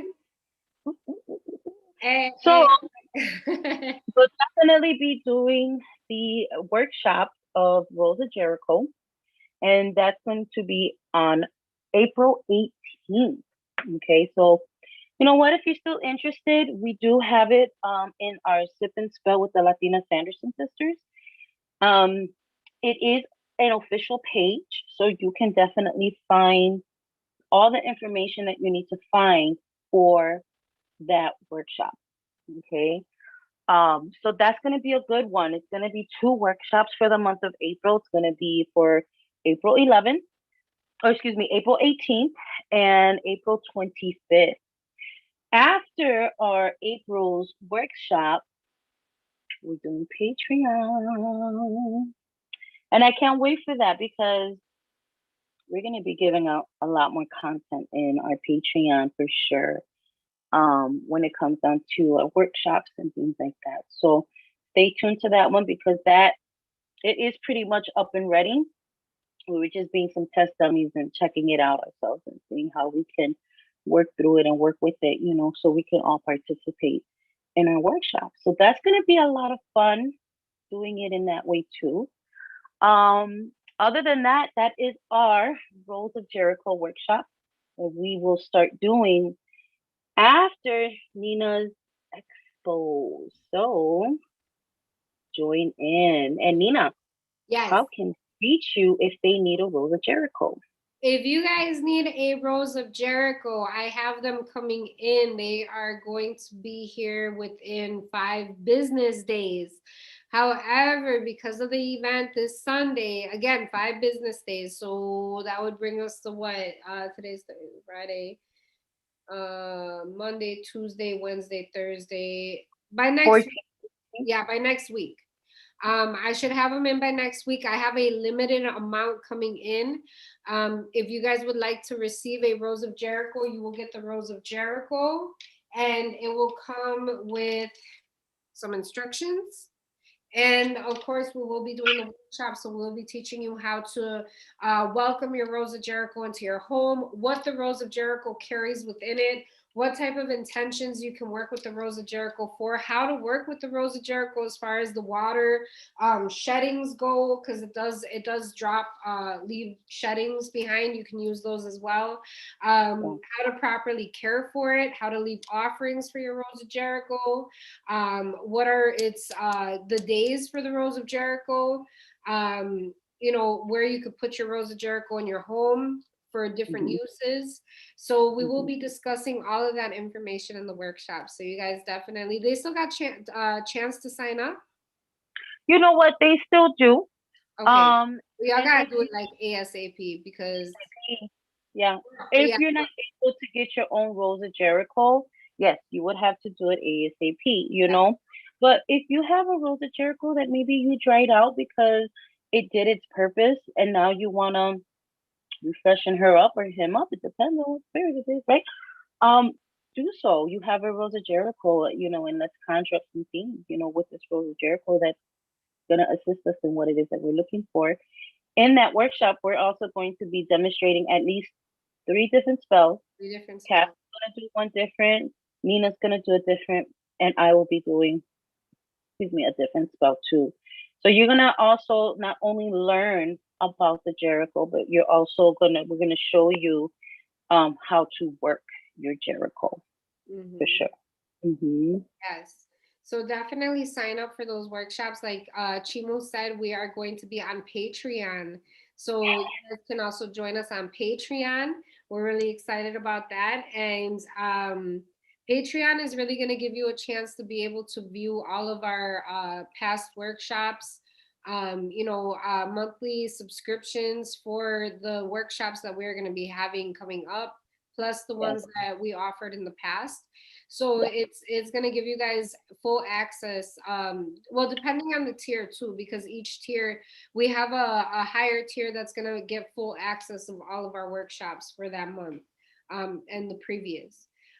So definitely check that out. Make sure that you guys follow us because we are going to keep you guys updated. We'll keep you guys posted on the Sip and Spell on Facebook. It's called Sip and Spell with the Latina Sanderson Sisters. That's on Facebook. You guys can follow us there. And all the details are there as well if you guys wish to sign up and join us for the workshop of the Conjuring of the Rose of Jericho, or Rose of Jericho Conjuring. I forgot how we named it. It's something like that. Conjuring of the Rose of Jericho. Conjuring of the Rose of Jericho. So that is it, you guys. Don't forget that you guys can catch Cass La Sassy Bruja tomorrow on Instagram for your Reflection Fridays. She will be there assisting you guys to reflect upon the week. And you guys can catch me on, well, wait. Well, you're going to catch us on Sunday. So Sunday, we'll be there all together at Comfort Suites in Schiller Park of O'Hare. We have lots of different vendors that are going to be selling all different kinds of items. We have taxidermy, we got incense, we got candles, we got crystals, we got bundles, we got products that came straight from New Orleans. We got herb blends, incense blends, tea blends. We got all of that. So if any of that is like interesting or enticing to you guys, definitely join us on Sunday. Come hang out, come see the Latina Sanderson sisters. We're gonna be right there in our area and everything. So we look forward to seeing you guys there. It is free to attend, so bring the family. Masks are mandatory. So, and if you guys are not feeling good, please take advantage of shopping online and your orders will be sent directly to your home. If you guys have been exposed to anything, also keep in mind we're wanting to host a fun but safe event, and safety above all. So come and join us. Again, we'll have music, food, drinks. We're gonna be there, so it's gonna be entertaining as well. Yeah, join us on Sunday for the first annual Chicago Witchcraft Expo of the year. And you guys can catch me on Monday for, well, hopefully, if I'm not too, I hope, because I'm going to be driving all the way from Chicago. So we'll play it by ear. Let's see what happens. I don't want to, but most likely you guys will see me for the T4C. I push, I'm a go-getter. So let's make it happen, right? Make it happen. Yeah, I will be doing T4C live tarot for contributions at House of Spiritual Vibes LLC on Facebook, so you guys could join me there as well.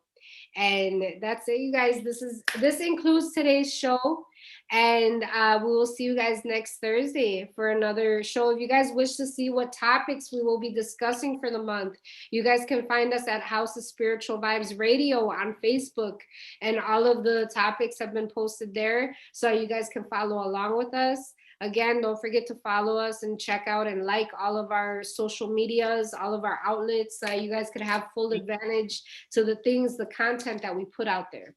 Yes.